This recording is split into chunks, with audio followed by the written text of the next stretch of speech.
안녕하세요. 저는 이야기를 하는 것도 듣는 것도 좋아하는 사람이에요. 그래서 톡톡 사연을 알게 된 이후부터는 쭉 애청자로 지냈는데 한 번쯤은 제 이야기를 사연으로 신청하고 싶더라고요. 오늘은 늘 생각만으로만 머물러 있던 것을 실현해 보려고 합니다. 언제 소개가 될지 모르겠지만 그걸 기다리는 재미 또한 있겠죠? 저는 평범한 4인 가족의 울타리에서 태어나고 자랐습니다. 그런데 그 울타리가요, 많이 특이했어요. 안락하기보다는 힘겨운 느낌을 주는 것이었고, 심지어 그 울타리에는 가시가 돋아나 있기도 했네요. 늘 밖으로 놔두시던 친정 아버지, 친정 오빠에게 집착하면서 갈수록 성격이 예민해지던 친정 엄마. 그런 집안의 미운 오리 새끼가 바로 저였습니다. 미운 취급을 받기도 했고, 어렸을 적에는 정말로 외모가 못난이 수준이기도 했어요. 그런 제가 희한하게 고등학교 때부터 젖살이라는 게 빠지기 시작했습니다. 제가 평생을 제 얼굴형이라고 생각하며 살았던 게 모양이 바뀌기 시작하더라고요. 스스로 이렇게 표현하기는 민망하지만 어쨌든 제가 점점 예쁘장한 얼굴이 되어갔습니다. 외모라는 거요. 그 이전까지는 체감해 본 적 없었는데 그거 아주 살아가는 데 있어서 꽤 중요한 요소였더라고요. 얼굴도 점점 갸름해지고 체형도 길쭉하게 되니까 저와 친해지고 싶어 하는 애들이 생겨났거든요. 집안에서 사랑을 못 받으니 언제나 의기소침해서 내성적이었던 제가 말 한마디 섞어본 적도 없었던 소위 학교에서 노는 무리에 속한 애들이 저에게 관심을 가지기 시작했어요. 어설프게 그 애들하고 어울리다 보니까 시간이 지루하지 않게 흘러가더라고요. 저는 진작에 대학 입시는 포기한 뒤였기 때문에 차라리 반가웠습니다. 친정 부모님께서는 저를 대학에 보내주실 생각이 조금도 없었고, 저에게 들어가는 돈은 10원 한 장도 아까워하시는 분들임을 제가 충분히 알고 있었기에 저는 아무런 미련도 없었네요. 하지만 세월이 흘러서 지금 그때를 돌아보면 집안의 지원이 없어도 전 어떻게든 피나는 노력을 해서 대학 입시를 노려봤다면 어땠을까. 이런 후회가 조금은 남네요. 저는 고등학교를 졸업하고 나서 곧장 일을 시작했어요. 계약직 사무원으로 사회생활을 시작했습니다. 큰 돈도 안 벌렸고 일적으로 대단히 배우는 것도 없었죠. 그러나 돈을 조금씩 가족들 몰래 모으는 재미로 버텼습니다. 그리고 입사한 지 반년 만에 자취방을 구했어요. 친정 엄마께서는 눈이 뒤집히셨죠. 혼자 나가 살아서 뭐 하게? 돈 아깝게 뭐 하는 짓이야? 아, 너 돈이 그렇게 많았니? 꽁쳐둔 게 있기라도 했어? 그럴 돈 있었으면 우리 재정이한테 줘야 맞는 건데.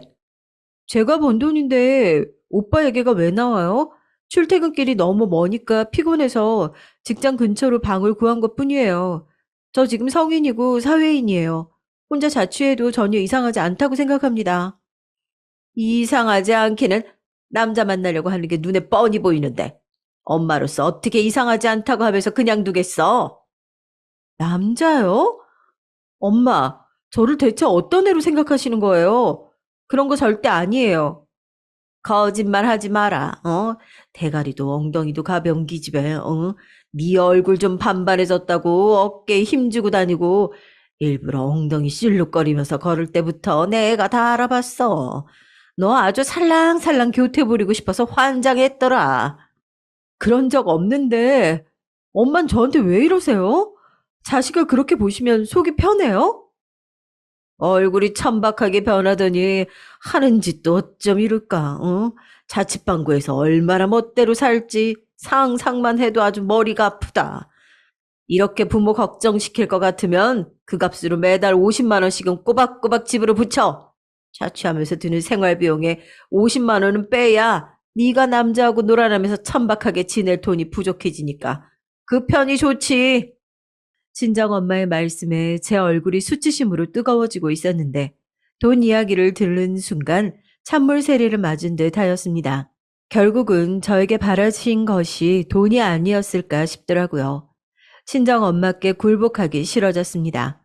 그래서 뭐라고 비난을 하시든 신경을 쓰지 않고 무시를 했어요. 그랬더니 친정오빠가 저에게 불같이 화를 내더군요. 나 이제 곧 입대하는데 너는 가뜩이나 외로우실 엄마 생각은 안 하고 왜 네 멋대로 행동을 해? 넌 생각이라는 게 있긴 하냐? 오빠가 군대를 가니까 외로워지는 거지. 나하고는 전혀 상관없어. 어차피 엄마가 나 좋아하지도 않는데 무슨 관련이 있다는 거야? 내가 자취하면 오히려 엄마는 알턴이가 빠졌다고 좋아하셔야지. 네가 집안일도 하고 그래야지. 네가 그런 거 해야 하는데 자취하러 가면 엄마가 힘들어지실 거란 생각은 못 하냐? 오빠는 한 번도 안 한 게 집안일이잖아. 여태까지 설거지 한 번을 안 했으면서 나는 왜 당연하게 해야 되는 건데? 그, 그거야. 아, 난 공부하느라고 바쁘잖아. 늘 바빴어. 공부하느라 바쁘기 전에는 그때는 왜 안 했는데? 아, 어렸으니까 안 했지. 그때는 어렸잖아. 난 오빠보다 어렸는데도 집안일이라면 가리지 않고 다 했어. 나이 핑계 대지 마. 야, 야, 자꾸 쓸데없는 소리 하지 마라. 어? 난 지금 대학교 다니고 미래 설계하느라 바쁘거든. 너랑 다른 몸이야. 내가 지금이니까 하는 소린데 집안일 한 번 안 하고 공부에 매진한 것 치고는 오빠 대학 수준이 대단하지 않은 것 같거든? 미래 설계라는 거 차질 없는 건 맞지? 뭐라고? 야, 너 원래 말하는 꼬라지가 이런 애였냐? 소름 끼친다. 실망이네. 얌전하고 착한 애가 언제부터 꿈이 있는 거에 관심이 많아가지고 외모 치장만 하더니 그때부터 이상해진 것 같아. 난 그런 거 없어. 오빠는 내가 화려하게 입술색이나 한번 바르는 걸 본 적 있어? 내가 액세서리 하나 즐겨 하기를 했어? 오빠 만나는 여자들이야말로 치장하는 거나 좋아하잖아. 친정 오빠는 말문이 막혀버렸고 믿을 수 없다는 듯이 저를 바라보았습니다. 태어나서 친정 오빠에게 그런 식으로 맞서서 승기를 잡아낸 건 그때가 처음이었어요. 짜릿하더라고요. 그런데 이튿날 친정 오빠가 역시나 다 일러 바쳤더라고요. 친정 엄마께서 저에게 오셔서 씩씩거리셨어요. 친정 오빠는 절대 고립인 여자애들이나 만나고 다닐 사람이 아니고 모범생이고 천하의 효자이니까 제가 질투에 눈이 멀어서 이상한 모함을 하는 일은 두 번 다시 없어야 한다며 강조에 강조를 하셨습니다. 저는 더 이상 이딴 상황에서 수긍하기가 싫어진 상태였죠. 모함이요? 엄마, 저는 있는 그대로 사실만을 말할 뿐이에요. 거짓말을 하는 건 오빠 쪽이죠. 오빠는 엄마한테 성적도 거짓말해서 숨겼거든요. 이미 성적 망친 거 어떻게 졸업 전까지 만회할지 모르겠네요. 제 말 못 믿으시겠으면 오빠 대학 성적표 쫙 찾아서 보시든가요. 이런저런 여자들이나 만나면서 용돈 다 축내고 성적 관리는 개판인 사람을 요새는 천하의 효자라고 부르나 봐요. 재밌는 세상이네요. 제 말이 끝나자마자 싸대기가 날아들더군요. 뺨만 아파서 다행이었죠. 더 이상 마음이 아프지 않다는 사실에 저는 속으로 웃음이 났습니다. 네가 뭔데 우리 재정이를 그딴 식으로 말해? 너 따위가 뭐길래 감히 우리 아들 재정이한테? 난리를 치시는 친정엄마를 뒤로하고 저는 짐을 쌌습니다. 하나도 빠짐없이 제 짐이란 짐은 다 챙겼던 것 같아요. 저희 자취방은 굉장히 좁은 곳이었기 때문에 짐으로 발 디딜 틈이 없어졌지만 그럼에도 그 공간이 참 외로웠습니다. 어디서부터 잘못된 것일까? 그런 것을 많이 고민도 해보았지만 그렇게 따진다면 저는 태어난 것 자체가 잘못되었던 것 같았기에 어느새 그런 고민조차 버리게 됐죠. 묵묵하고 꿋꿋하게 살고자 했어요. 어린 여자애가 혼자 산다고 하면 그걸 노리고 아주 만만하게 다가오는 남자들이 태반이더군요. 그걸 깨닫고서는 쉽사리 남자와는 어울리지 않았습니다. 같이 유흥이나 즐기자고 다가오는 언니들도 많았죠. 가정의 울타리 밖으로 나와 있는 먹잇감들은 그들의 눈에 아주 꼬시기 쉬워 보였던 것이죠. 저는 제 성격 자체가 유흥과는 거리가 멀다는 걸 알고 있었어요. 그래서 유혹의 손길들을 뿌리치다 보니까 어느새 아무하고도 쉽게 못 친해지게 되어 있었습니다. 사람들을 만나는 대신에 제 자신에게 집중하기로 했죠. 제 내면을 들여다보기로 했어요. 그때 당시에 요가, 명상 이런 게 우리나라에서 처음으로 유행을 하고 있었거든요. 그 영향을 받은 거였죠. 뜨문뜨문 일기나 가끔 썼었는데 아예 글을 정식으로 써보기로 다짐한 뒤 제 내면의 소리를 글로 담아내기 시작했습니다. 그러다가 아예 취미를 붙였죠. 휴일이면 서점에 가서 유명 작가들의 수필을 읽었습니다. 그리고 나면 제가 얼마나 아마추어 나부랭이인 줄 깨달을 수 있었죠. 일상의 생각들을 멋스럽게 담아내는 게 보통이 아니란 걸 진지하게 체감한 뒤로는 소설적으로 장르를 틀어서 글을 쓰기 시작했습니다. 저라는 존재와는 다르게 밝고 가벼워서 읽기 편한 소설이요. 주로 로맨스 이야기였는데 제가 상상으로만 그려본 각종 연애의 모습들을 소설로 풀어냈습니다. 그리고 특징이라면 주인공들이 꼭 내면의 상처를 안고 있다는 점이었어요. 가족 안에서 상처를 받았기에 유년 시절의 아픔들을 갖고 있지만 밝은 척을 하며 산다는 공통점이 있었죠.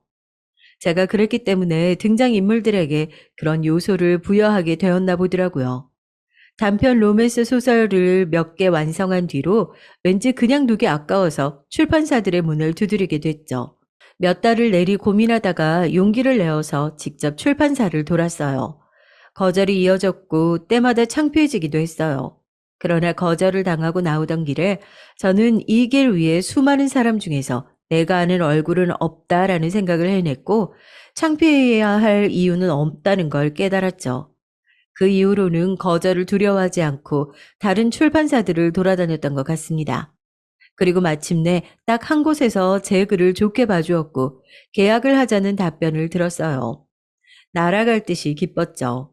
제 인생에서 제가 제 스스로의 힘으로 새로운 길을 처음 개척해낸 셈이었으니까요. 얼마나 뿌듯했던지 모릅니다.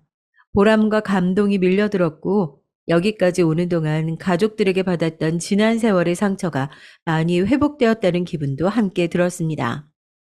후련해진 저는 그 기분을 그저 흘려버리지 않고 그참에 용기를 내보았어요. 그간 속으로 관심이 있던 남자에게 다가가서 먼저 고백을 해버린 것이었죠. 저보다 훨씬 밝고 외향적이고 근사하게까지 한 남자였어요. 제가 먼 발치에서만 바라보며 멋대로 그와의 로맨스를 상상하며 소설의 힌트를 얻기도 했던 그런 존재였습니다. 생긴 건 유순하기 짝이 없게 생겼는데 그때 나한테 고백하던 모습은 저돌적이다 못해서 소싸움하러 출격하는 황소 같았어. 당시를 회상하며 남편이 이렇게 말을 했답니다. 제가 멀리서 바라보기만 했던 그 남자는 시간이 지나서 제 남편이 됐죠. 제가 용기를 내어서 한 발짝 내디딘 것이 아주 많은 것을 바꿔 놓았던 거예요. 쟁취를 해냈습니다. 남편은 3남매 중에 막내였어요. 첫째가 남편의 누나, 제 시누이고요. 둘째가 남편의 형, 제 시숙입니다. 시댁이 꽤 사는 집안이에요. 지지부진하게 살면서 아들 타령이나 지겹도록 해대는 저희 친정 집안하고는 사는 양상이라는 게 완전히 달랐답니다. 길바닥 노점상에서부터 이를 악물고 올라오신 분들이 제 시부모님이신데요. 원래는 그런 대로 괜찮은 형편 속에서 결혼을 하셨지만 결혼 직후에 안 좋은 사기 사건에 연루되어 돈을 몽땅 잃고 빚더미에 오르셨다고 해요. 크게 좌절하신 시아버지께서는 그때 인생을 등지려고 하셨고요. 정신 차려요. 지금이 죽을 때인 줄 알아요? 그 어느 때보다 살 때예요. 이 악물고 핏똥 싸면서 어떻게든 살아보려고 애를 쓸 때라고요. 그런데 시어머니께서 독하게 구셨던 것이죠. 목에 힘주고 살아오셨던 시아버지께서는 자존심을 다 버리고 허리를 숙여가며 장사에 매진하기 시작하셨습니다. 작은 노점상이었죠. 바로 얼마 뒤에 뱃속에 시누이가 생겼고 두 분은 태어날 생명을 위해서라도 더욱 열심히 사셨죠. 시어머니께서는 만삭 때까지도 열심히 일을 하셨다고 하네요. 6년 만에 아담한 가게를 하나 정식으로 차리셨고 그때부터는 그 이전보다 훨씬 빠른 속도의 성장세가 이어졌다고 합니다. 시누이하고 시숙은 2살 터울인데 남편이 자기 형하고 8살 차이예요. 그러니까 자기 누나하고는 10살 차이인 막둥이죠. 남편이 태어났을 때 시누이와 시숙 둘 다 병원에 와서 갓 태어난 남편을 봤었다고 하더라고요. 시누이 시숙은 나이 터울도 적고 워낙 어렸을 때 바쁜 부모 아래서 열심히 자랐다 보니까 생활력이 기본적으로 강한 성격들이 됐고요. 서로 경쟁 구도였습니다. 치고받고 싸운 적도 있었다고 하니까요. 둘 다 외모가 시아버지를 닮았는데 남편만 시어머니와 닮은 인상인 것도 신기하고 재밌는 점이죠. 신우이는 본인의 바로 아래 남동생은 얄미운 경쟁자로 여겼지만 늦게 태어난 막내 남동생은 무척 귀여워하면서 어여쁘게 여겼대요. 옛날에는 그래서 둘이 막내한테 누가 더 인정을 받는지 내기까지 하고 그랬단다. 서로 막내가 더 따르고 좋아하는 건 자기라고 하면서 얼마나 우겨댔었던지. 시어머니께서 옛날을 회상하시며 그렇게 말씀하신 걸로 봐서는 시숙도 남편을 굉장히 아꼈던 것 같아요. 같은 남자 형제이다 보니까 다 크고 나서는 괜히 대면대면해진 구석이 있는 것뿐이었죠. 이렇듯 남편은 저하고는 완전히 딴판으로 태어났을 때부터 온 가족의 사랑을 받고 자란 인물이었습니다. 그런데다가 초등학교에 들어가고 얼마 안 되었을 때부터 아프기 시작해서 3년 가까이 병원을 들락날락하며 투병 시절을 보내기도 했었다네요. 혹시 장사일로 바쁜 탓에 신경을 덜 써서 자식이 그렇게 된 것은 아닐까 하면서 시부모님께서는 남편에게 열거성을 다하며 간호를 하셨고요. 이때 영향으로 시숙께서는 의대 입학을 목표로 삼게 되었다고 해요. 시숙은 의사랍니다. 시숙이 의사가 된 배경에 남편의 지분이 있었다니 저는 이걸 듣고 무척 신기했어요. 신우이는 악기 전공을 한 사람이에요. 시부모의 장사가 승승장구하면서 집안이 잘 살게 된 이후 신우이는 전부터 관심이 있던 음악을 해보고 싶어졌고요. 그래서 갖가지 악기를 배우다가 적성에 맞는 걸 알아서 그걸로 좋은 대학도 들어갔습니다.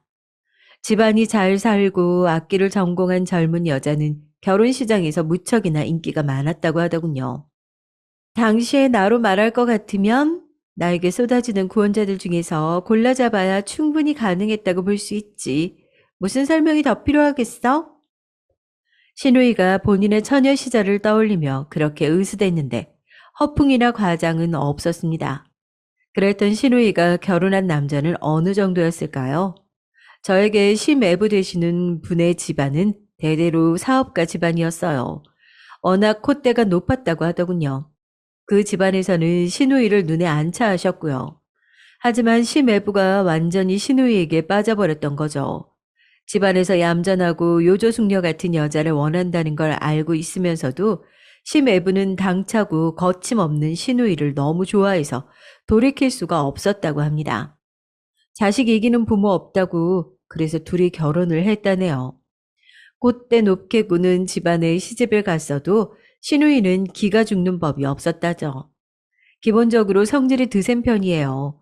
이런 시누이가 무조건적으로 화를 다 죽이고 너그러이 구는 상대는 제 남편 정도밖에 없었고요. 그리고 시누이는 대단하게 시누이짓까지 행했답니다.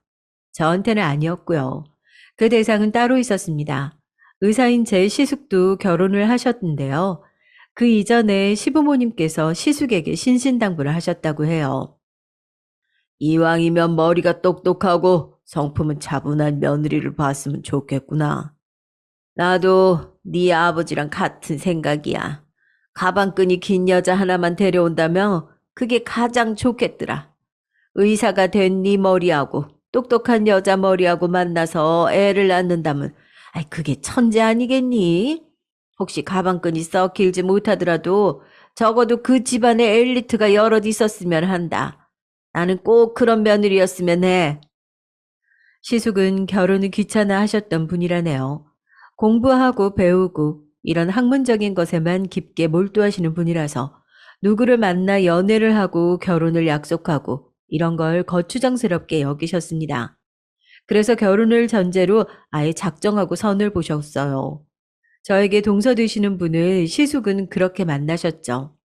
형님이라고 칭하고 이야기해 볼게요. 형님은 시숙보다 딱 한 살 어리신 분이었고 지적인 분위기가 얼굴에서 풍겨오는 이미지였죠. 시부모님께서도 이런 점을 높게 사셨다고 하더군요. 그런데 그런 지적인 형님이 결혼하고 딱 3개월 만에 사고를 치셨다는 겁니다. 시댁에 다들 모여서 저녁 식사를 가진 때였고 마침 시아버지께서 고급 술을 몇 병 선물을 받으셨던 때인지라 그걸 식구들과 나누어 맛을 보겠다고 하면서 술잔을 돌리셨어요. 다들 기분 좋게 술을 마시고 있는데 누군가 한 명이 꽐라가 되어 있었죠. 내가요, 원래 더 잘생긴 남자하고 결혼할 수 있었거든요. 어느 정도였냐면, 그래, 딱 저 정도 얼굴하고 결혼을 할 수가 있었어요. 내가 만난 남자가 저런 수준 됐다니까요? 형님은 벌겋게 달아오른 얼굴로 그런 소리를 늘어놓더니 삿대질을 하면서 어딘가를 가리켰다고 합니다. 그 끝에는 제 남편이 있었고요. 이때는 제가 남편을 만나기 전의 시절입니다. 그래서 남편은 아직 앳되었던 얼굴 위로 당혹감을 드러낸 채 이러지도 저러지도 못하면서 눈알만 굴렸다네요. 아, 형수님이 왜 저러시지? 너무 많이 취하신 것 같은데. 남편이 조심스레 신우이 쪽으로 그렇게 속삭였고 분위기 파악을 못한 형님은 광란의 술주정을 멈추지 못하셨답니다. 근데 내가 왜 그 남자하고 결혼까지 못 갔는 줄 알아요? 그쪽에서 그 집안에서 우리 부모님을 낮잡아 보더라고. 우리 집안이 자기들 눈에는 가난하고 볼품이 없어 보인다네? 진짜 웃겨. 아니, 내가 너무 기분이 나빠서 헤어질 수밖에 없었어요. 헤어지고 나서 딱 6개월 만에 그 남자는 다른 여자하고 결혼을 했죠. 나보다 친정백이 아주 든든한 여자고요. 이 나쁜 놈. 결국 배경이 중요했던 거였어. 나랑 5년을 만나놓고 의리도 없이 어떻게 그래? 형님은 테이블에 손을 두드리며 분한 듯이 눈물을 글썽이셨고 계속해서 제 남편 쪽을 겨냥하며 저 정도 얼굴하고 결혼할 수 있었다고 중얼거리셨습니다. 제 남편이 엄마 닮은 아들이라서 그런지 외모가 좀 곱상해서 부드럽게 잘생긴 편이거든요. 그러니까 저도 언감생심 넘보지 못할 대상으로 여기고 혼자 짝사랑만 했던 전적이 있었죠. 시숙은 무뚝뚝한 인상이시고요. 그때 시숙은 형님의 옆에서 되게 황당해하고 계셨다고 합니다. 5년? 분명히 나하고 선봤을 때 했던 얘기로는 가장 길게 해본 연애가 1년이었다고 그랬는데 다른 놈하고 5년이나 만난 전적이 있었어? 5년이나 만났는데 금세 다른 여자하고 결혼을 해버린 건 아니지. 얼굴값을 그렇게 해버리는 게 어딨어? 내 친정이 더 잘 살고 싶지 않아서 더 잘 살지 않았던 건 줄 알아? 우리 딴엔 열심히 살았어. 고모하고 고모부 그 미친 년놈들이 우리 가족 뒤통수 치고 돈 가지고 잠적하지만 않았어도 괜찮았을 거야. 그래도 내가 이 악물고 마음 다잡고 입시 잘 끝내서 서울대 갔잖아. 그럼 된 거잖아. 난 그 뼈 아팠던 예전에 그때 그날들을 인생에 쓴 교훈이라고 생각하는데 그런 나를 그 남자와 그 집안이 무시했어. 면상만 반반하면 다야? 어? 그 면상 맷돌이 갈아버릴까 보다. 이씨. 그쵸? 다들 그렇게 생각하죠? 내 말이 맞죠? 당연히 맞죠. 저 서울대 나온 여자예요. 형님은 혼잣말을 이어가다가 격양이 돼서 모두들 둘러보며 그렇게 외쳤고 바로 그 순간 신우이가 찬물이 가득 담긴 컵을 형님 얼굴에 끼얹었습니다. 형님이 기겁을 하며 펄쩍 뛰었고 신우이는 뺨까지 후려갈겼어요. 얼굴에 젖은 물 때문에 신우이의 손바닥이 형님의 뺨을 강따할 때마다 아주 찰진 소리가 울려 퍼졌다고 합니다. 이게 어디서 꼬장을 부리고 있어? 너 아주 내 손에 죽고 싶지? 신우이가 소리를 지르자 그때야 다들 멍하게 구경하던 것을 멈추고 정신을 차리고서 말리느라 난리도 아니었다고 해요. 그런 와중에도 형님은 몽롱한 얼굴로 나는 누구? 여긴 어디? 이러고 있었다네요. 세상에 얼마나 취했으면 그럴까요? 아무튼 이 사건이 바로 신우이가 형님을 향해 신우이 짓을 일삼게 된 계기였고요. 형님이 신우이 앞에서 조금도 귀를 못 펴고 쭈그려져 살게 된 계기였다고 합니다. 하도 신우이가 형님만 봤다 하며 눈을 흘기면서 못마땅해 하니까 시어머니께서 몹시 민망하셨다고 하더라고요. 내 딸이지만 성질머리가 왜 그 모양 그 꼴인지 모르겠네. 아유, 사람 구분 안 하고 사근사근히 자라는 애인 것 같다가도 본인이 어쩌다 수틀리면 뒤도 안 돌아보고 그 사람 쥐잡듯이 잡니. 아유, 이거 원. 시아버지께서는 여자들 일을 참견 안 하고 싶으시다 하면서 뒷짐지고 고개 휙 돌리신 지 오래였고요. 시매부가 워낙 뻗대는 집안의 사람이었으니 그 뒷배가 든든해서라도 시누이는 물러날 이유가 없었습니다. 여러모로 형님만 주관하는 것이었죠. 그럼 시숙은 어떻게 태도를 취했냐고요? 세상 일이라는 게 뭐 그래. 뭐가 됐든 시간이 다 해결하게 되어 있어. 이런 태평함이나 보이셨다고 하더라고요.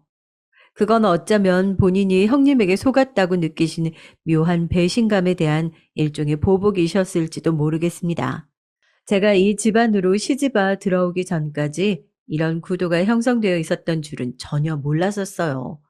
왜냐하면 제가 남편하고 결혼할 때 시누이는 미국에서 살고 있었거든요. 시매부가 일을 미국으로 나가서 하게 됐기 때문에 당연히 시누이하고 애들하고 식구가 다 같이 나갔었죠. 미국에 정착한 지 이때가 1년이 넘어가던 때였습니다. 내 눈에는 영원한 귀염둥이 막내라서 지금도 마냥 어리게 보이고 코올리기 시절만 떠오르는데 어렸을 때 많이 아픈 적도 있었고 나에게는 여러모로 애틋한 막내 동생이야. 앞으로 올케가 우리 막내한테 잘하면서 잘 살아줬으면 좋겠다. 꼭 그렇게 해줄 거지? 당차기도 하고 여러모로 절대 만만하게 보이지 않았던 상대가 신우이였습니다. 때문에 첫인상에서 저도 긴장을 했었지만 미국으로 다시 들어가기 전에 저에게 그런 당부를 남기던 신우이의 모습은 다정하고 잔정이 많은 장녀로 보일 뿐이었어요. 네, 그럼요. 당연하죠. 배려하고 언제나 노력하면서 그렇게 잘 살겠습니다. 진심으로 약속드려요. 그래, 고마워. 올케가 수더분하고 성격이 좋아 보여서 내가 안심이네. 우리 막내 동생이 드디어 결혼을 한다는 소식을 처음에 들었을 때는 솔직히 속으로 어떤 년이 감히 하는 생각 들었었거든. 나 스스로도 너무 유치하고 꼴불견 같더라. 올케의 참한 인상 보고 나서는 나 혼자 속으로 창피하기도 했어.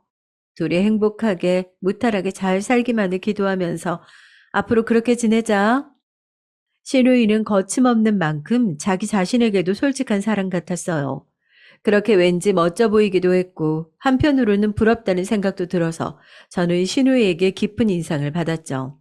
글은 제 손끝에서 탄생하는 것이고 손끝은 머리의 명령으로 움직이는 것이기 때문에 아무래도 제가 무슨 생각을 하고 있느냐에 따라서 작품이 좌지우지 될 수밖에 없었는데요. 신우의 영향을 받았는지 저는 기존에 쓰고 있었던 작품 속 인물들의 성격을 일부 수정하였습니다. 당돌하고 스스로의 치부를 올곧게 마주하는 성격을 작품 속으로 넣어버렸죠. 제가 그런 성격을 가진 인물을 작품에 등장시킨 건 처음이었습니다. 색다른 도전이었는데 이게 엄청나게 잘 먹혔어요. 출판사의 반응이 초장부터 남달랐습니다. 저에게 이건 된다라는 반응을 보여줘서 저도 그때부터 무척 설렜답니다. 결혼한 뒤로 제 일이 다 풀리는 것만 같아서 기분도 엄청 좋았죠. 그런데 생각지도 못한 변수가 제 뒤통수가 따갑게 시리 일찍이 저를 노려보고 있었더라고요. 내가 가감없이 말을 한번 해보자면 솔직히 동서는 수준 미달이야. 그 사람은 바로 제 형님이었습니다. 남편의 친누나인 시누이도 하다가 접었던 생각을 형님이 하고 계셨더라고요. 남편과 결혼한 저를 향해 어떤 년이 감히라는 생각을 하는 거 말입니다. 네? 죄송하지만 형님, 제가 어떤 부분에서 수준 미달인지 알려주실 수 있을까요? 내가 굳이 어떤 부분이라고 딱 집어서 알려줄 필요가 있을까? 모든 부분이 부족하잖아. 수준 미달, 자격, 실격. 대관절 형님이 뭐길래 저한테 그런 막말을 하는 건가요? 솔직히 어이가 없었지만 시누이가 타국에 있는 데다가 시어머니께서는 며느리들 일에 딱히 관여를 안 하시는 분이라 저에게 직접적으로 서열질을 할 수 있는 사람은 형님뿐이었습니다. 동서지간이었으니 아무래도 둘이서 이런저런 집안일도 같이 하게 되고 이런 측면도 있었죠. 이때 저는 시어머니께서 형님에게 모든 권한을 일임하신 거라고만 여겼고 그래서 제가 형님을 무조건 따르며 숙여야 하는 상황이라고 봤거든요. 하필 저를 서열로 누르려는 사람이 이런 성격이라 스스로 재수가 참 없구나 하는 생각 정도만 했습니다. 도대체 어떻게 우리 도련님 같은 분한테 동서 같은 여자가 붙었지? 난 앞만 생각해도 모르겠다. 하나부터 열까지 다 안 어울려. 도련님하고도 전혀 어울리지 않고 집안에 빗대자면 더하지. 집안 사람들 면면들을 봐. 동서보다 못하거나 아니면 비슷한 수준이 하나라도 있나? 없지? 당연히 없을 거야. 일단 고졸 학력부터 아웃이거든. 남편은 이제 저와 결혼을 했는데 왜 아직 호칭이 도련님인지도 알 길이 없었습니다. 그 똑똑한 서울대 나온 머리로 그걸 몰랐을 리 없는데요. 저는 인정하기 싫다는 뜻이 그 호칭에는 내포되어 있었던 겁니다. 저는 형님께 제가 잘 보이기는 힘들더라도 적어도 앞으로 미움은 받지 않았으면 했어요. 장기적으로 봤을 때 결국은 제가 형님과 관계가 괜찮아야 이 결혼 생활을 머리 아프지 않게 해나갈 수 있는 거였으니까요. 저는 여느 결혼한 여자들과 달리 친정의 도움을 받을 수가 없었습니다. 그래서 선택지가 더 적었던 듯 싶네요. 형님이 저를 수준 미달이라고 하시는 것에 정말 짜증이 났지만 거기서 바락바락 대들기는 싫으니까 가만히 참았습니다. 근데 갈수록 형님에게서 얄미운 구석들이 보였어요. 동서, 이따가 우리 같이 설거지 해야 하는 거 알지? 딴청 피우면 안 돼. 네? 당연히 알죠. 항상 그렇게 해왔잖아요. 시댁에서 모여서 식사를 할 때면 꼭 그런 식으로 저에게 말을 건넸습니다. 며느리들인 저희가 뒷정리 당첨이라는 걸 저는 당연히 알고 있었고 늘 그래왔기 때문에 새삼스럽지 않았지만 형님은 꼭 그렇게 말을 건네서 부족한 너를 내가 이끈다 이런 식으로 구셨어요. 동서가 잘 알 것 같으면 내가 굳이 왜 이렇게 일러주겠어? 그럴만 하니까 그러는 거지. 아직 갈 길이 멀다. 정말 쉽지가 않네. 서울대 나온 의사 아내인 형님이 한숨을 쉬면서 그러시니까 대비되어서 자동으로 제가 눈치도 센스도 일머리도 없는 고졸 나부랭이가 되는 것 같았습니다. 얄미운 형님이 그러시든 말든 대충 장단만 맞춰드리고 끝내자 싶어도 그러기가 또 어려웠던 게 막상 설거지거리 앞에 서면 형님께서는 자리를 피하시고 뒤에서 이런저런 훈계만 내리셨으며 설거지를 처음부터 끝까지 다 하는 건 저였기 때문입니다. 같이 하자고 조심스레 말씀을 드려봐도 어처구니 없다는 눈총세례나 받아야 했어요. 내가 왜? 엄연히 위아래가 있는 법인데 동서가 앞장서서 나보다 더 몇 배로 하는 게 당연한 그림인 거 아니야? 학교도 짧게 다닌 사람이라 그런가 생각하는 게 짧네. 저는 서울대식이나 나온 형님이 저한테 왜 그렇게 저급하게 구시는지 이유를 모를 것 같아서 너무 속상했습니다. 그 정도로 제가 마음에 안 들고 싫으신 건가 싶었네요. 용기를 내어 고백을 했던 그때처럼 남편에게만은 꿋꿋하게 뭐든 잘 해나가는 제 모습을 보여주고 싶었기에 형님 때문에 심적으로 힘들다는 이야기를 하고 싶지 않았어요. 그러나 참다 참다가 남편에게 형님이 그런 사람으로는 안 보이는데 왜 그러시는지 모르겠냐며 속마음을 꺼내든 거였죠. 그랬더니 남편이 화들짝 놀라면서 제가 남편과 결혼하기 이전의 이야기를 해주는 거예요. 제가 이때 알게 되었던 것이죠. 형님이 그동안 신우이한테 납작하게 눌린 쥐포가 되어서 지내왔던 이야기 하나만으로도 왜 저한테 그렇게 모질게 구시는지 알 것 같더군요. 본인이 당하셨던 만큼 저도 당해보길 바라셨던 것이었고요. 또한 본인에게 맨날 눈치를 주었던 신우이가 저에게는 너그러이 굴었던 것이 형님으로서는 모욕적이었던 겁니다. 더 잘난 올케는 본인인데 인정은 제가 받는 것 같다고 느꼈을 테니까요. 본인의 눈에 외모가 아주 괜찮아 보이는 남자인 남편을 채워간 제가 얄미워 죽겠다고 생각을 하셨던 거라는 점도 추측이 됐습니다. 제가 몰랐던 이전의 이야기들을 알고 나니까 허무했어요. 결국에 제가 형님에게 지난 9개월간 당해온 것은 화풀이라는 단어 하나로 정리가 되는 것이었으니까요. 허무하고 허탈했지만 왠지 개운한 기분도 들었습니다. 다음번에 형님이 저한테 또 고압적으로 구시거든 맞받아칠 준비가 되어 있었죠. 되도록 그런 순간이 오지 않기를 바랐지만 그로부터 불과 며칠 뒤에 형님은 저에게 또 막말을 쏟아내셨어요. 동서, 내가 오늘 올 때 공병죽 몇 개 가져오라고 그랬잖아. 근데 또 빈손이야? 아, 차라리 벽 보고 말을 하는 게 낫지. 고졸 돌대가리인 거 티를 내는 것도 아니고 사람이 말을 하면 알아듣고 행동을 해야 되는데 매번 이런 식이니까 정말 지친다, 지쳐.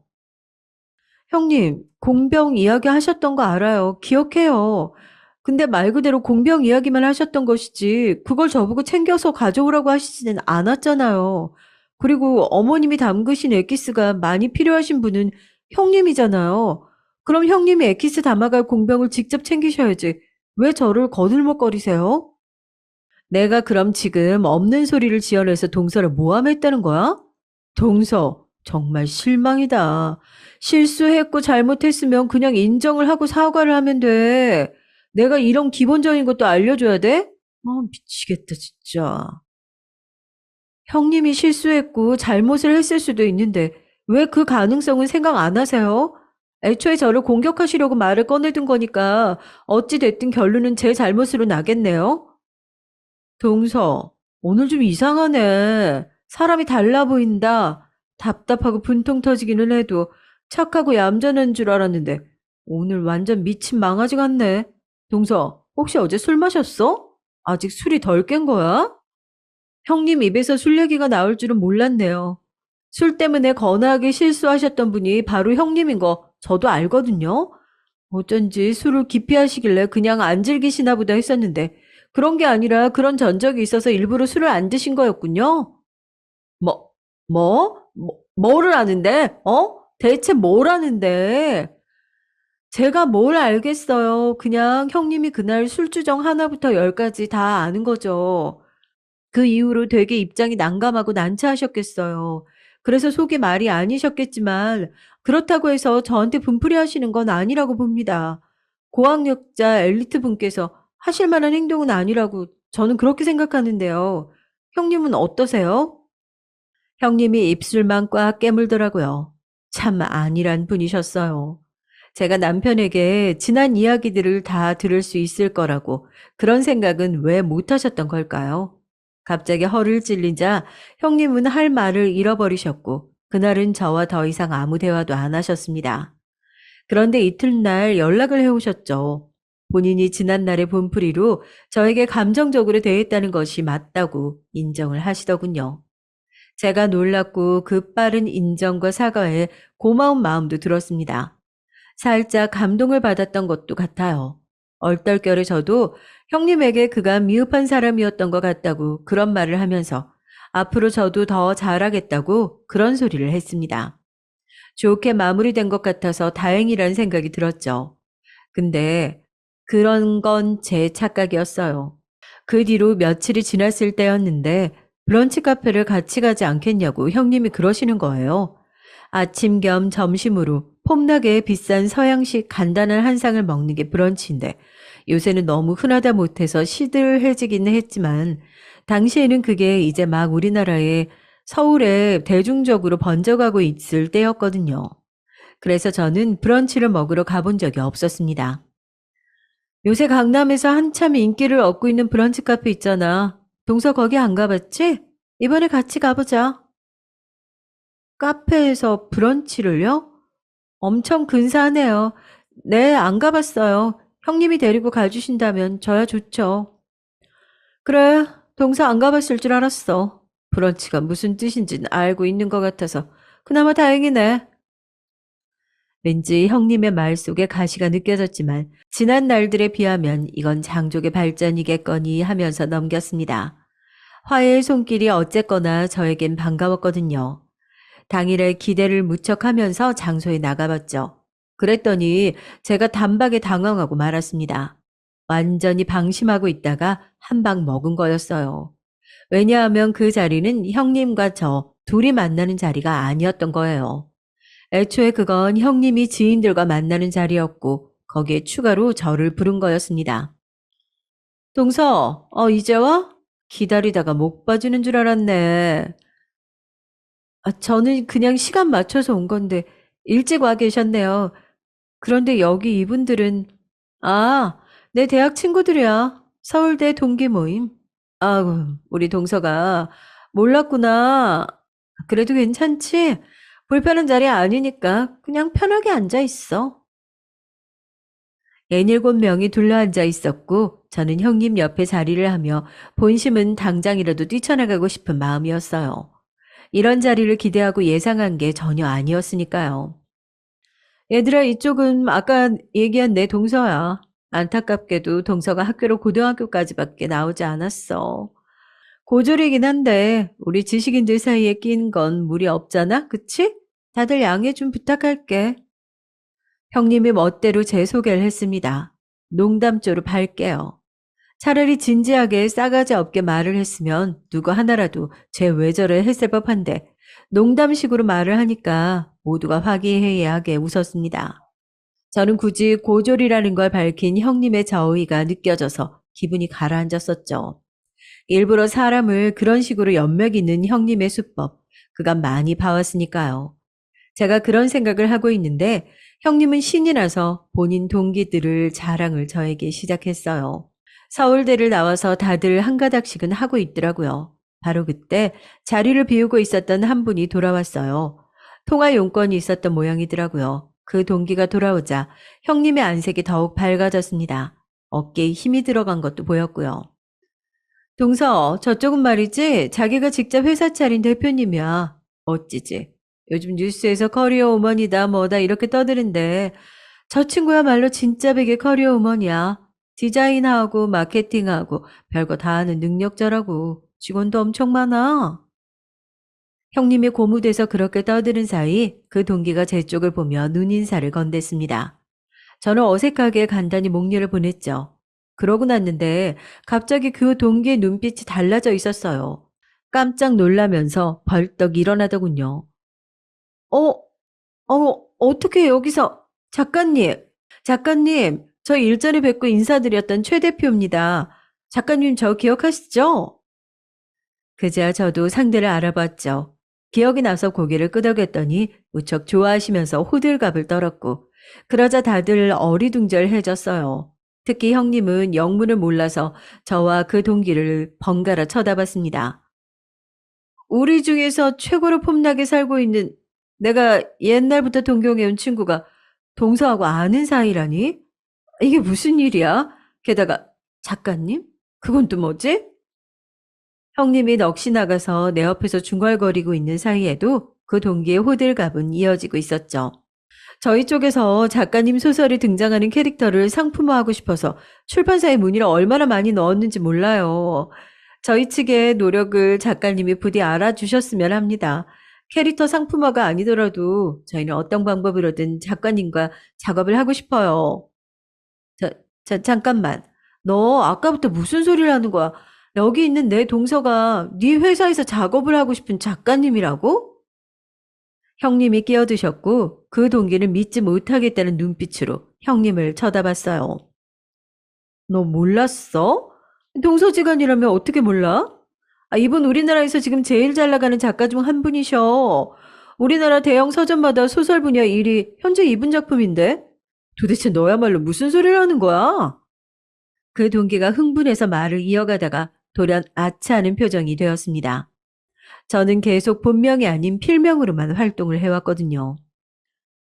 혹시 가족분들에게 공개 안 하신 거였나요? 그렇다면 정말 죄송합니다. 이 실수를 제가 어떻게 해야 될지, 죄송합니다. 제가 너무 흥분하는 바람에, 여기서 작가님을 배웠다는 것만으로도 너무 신기해서 말이 막 나오고 말았네요. 답지 않은 실수를 저질러 버렸어요. 정말 죄송합니다. 안색이 창백해진 그 동기가 제 앞에서 거듭 사과를 이어가는 동안 형님은 충격을 받으셨어요.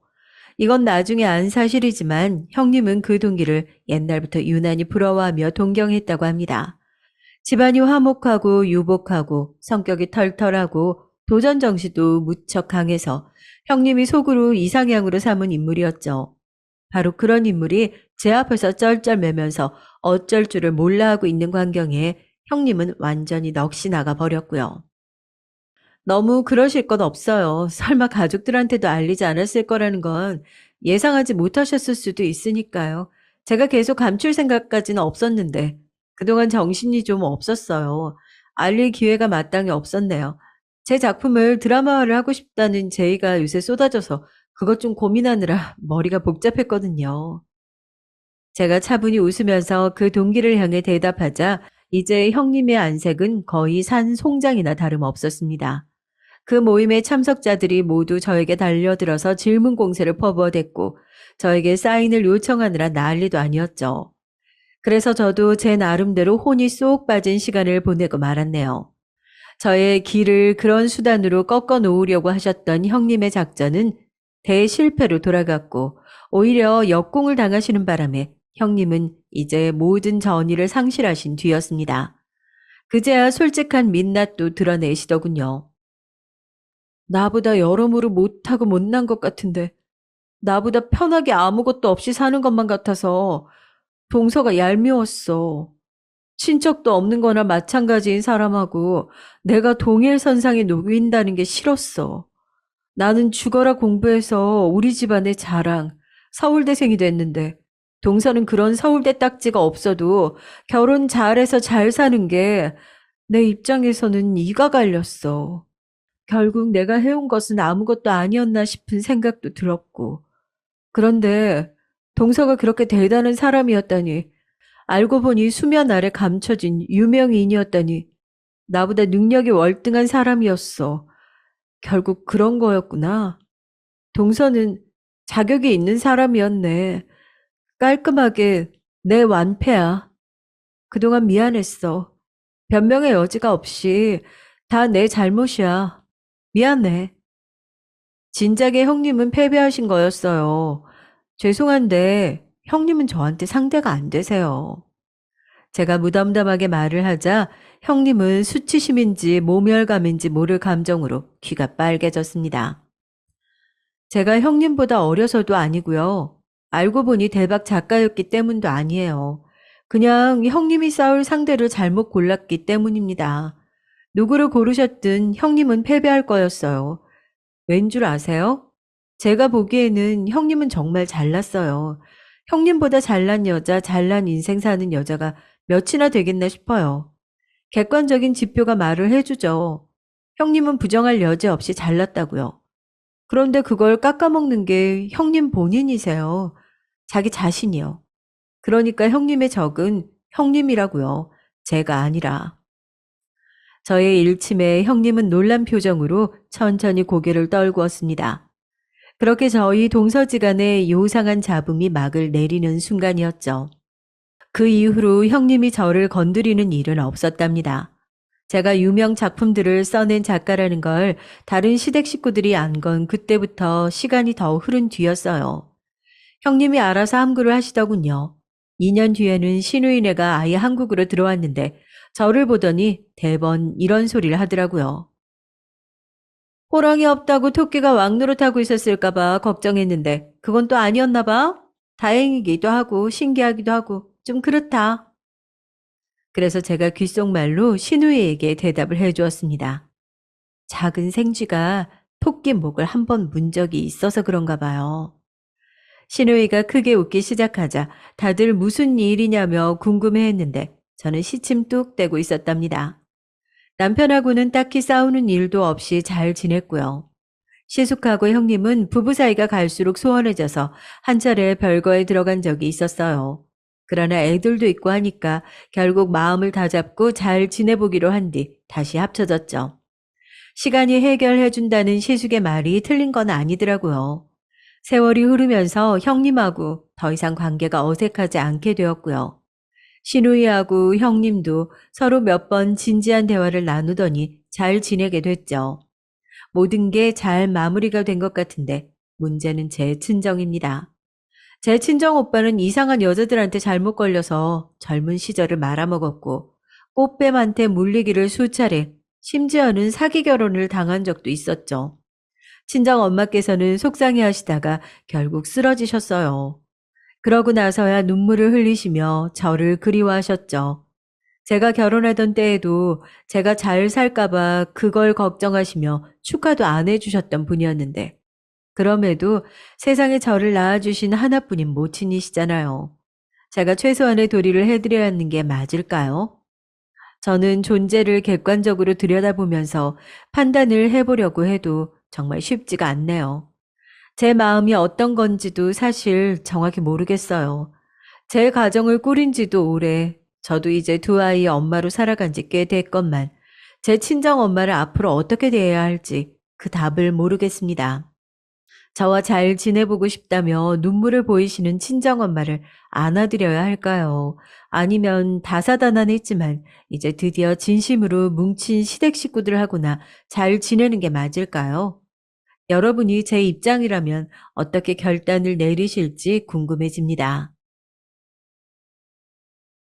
사연 봐주시는 분들 안녕하세요. 저는 30대 후반을 맞이하는 한 남자입니다. 집안일 마음껏 터놓을 곳도 마땅치 않은 데다가 제가 글 쓰는데 미력 하나마 취미가 있어서 사연을 신청하게 됐습니다. 제가 취미가 있다 뿐이지 글을 잘 쓰는 것은 아니니까 기대에 덜고 들어주시면 감사하겠어요. 주변에 친구놈들은 꽤 있는데 가정사를 미주알 고주알 다 떠들기에는 제가 좀 쪽팔리네요. 익명이니까 하고 싶은 얘기들 다 써볼게요. 저는 제가 33, 아내가 31일 때 결혼했습니다. 딱 1년 연애하고 결혼 준비에 들어갔어요. 슬하에 딸을 하나 두게 됐습니다. 임신 기간 동안 아내나 저나 정말 힘든 시간들이었고요. 그래서 무사히 건강하게 태어나준 아기가 고마웠습니다. 슬프고 안타까운 사실은 출산 후에 아내의 건강이 많이 안 좋아졌다는 사실이에요. 아내는 원래 간 쪽이 안 좋았습니다. 이건 집안 내력이더라고요. 아내의 대학 졸업 직후 돌아가셨다는 장인어른께서 오랜 간 질환을 앓으셨고 결국 그것으로 인해 세상을 떠나신 거라고 저도 들어서 알고 있으니까요. 쉽게 피곤해지고 스트레스에 취약했던 아내는 출산 후에 각종 건강 악화 증세를 앓게 됐습니다. 그래서 원래 저희 자녀 계획은 성별 상관없이 2명이었는데 딸 하나로 만족하고 이제 더 이상 낳지 않는 것으로 약속을 하게 됐죠. 단순 사무직이고 박봉이었지만 아내는 직장이 있다는 것에 상당한 의의를 두는 타입이었어요. 스트레스에 무척 취약한 사람이었지만 일적으로 받는 고충보다는 자신만의 법칙이나 환경이 깨지는 것에 더 힘들어했기에 임신 전까지는 계속 직장을 다녔습니다. 출산 후에는 몸이 너무 안 좋아져서 바로 복직하기에는 엄두가 안 났고요. 저는 본가가 지방이었기 때문에 저희 부부가 아이를 맞이하고 나서 아내 건강 문제로 고군분투하고 있을 때 육아를 자처해준 사람은 다름 아닌 장모님이셨습니다.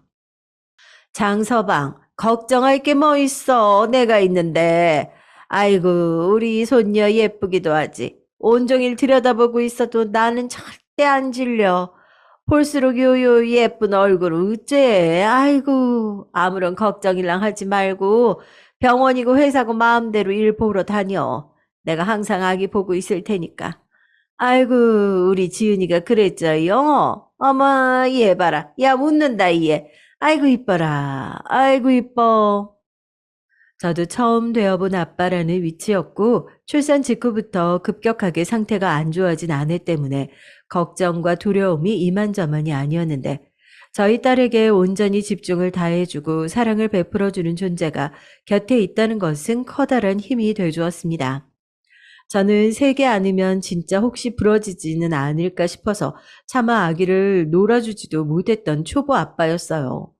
장모님께서는 너무나도 능숙하게 아기를 들어올리고 등을 쓸어주고 방긋 웃음 짓도록 장난까지 치면서 정말 잘 놀아주시는 게 저의 눈에는 육아의 달인처럼 보였습니다. 아이고, 바깥 양반 떠나고 나서 내가 마음 편히 순수하게 웃어본 일이 통 없었는데 확실히 집안에 애가 있는 것만으로도 분위기가 확 달라지잖아. 어? 정말 그런 것 같아, 장서방. 아기 보고 있으면 절로 미소가 다 지어지네. 어째 이런 천사가 다 있을꼬. 전혀 귀찮아하지 않으셨고 저희 아기를 보면서 늘 편안한 표정과 행복한 말씀들을 해주시는 것에 저도 정말 감동이었어요. 그때 저는 아내의 건강 문제도 그렇지만 회사 일 때문에도 모든 게 겹쳐서 힘들었거든요.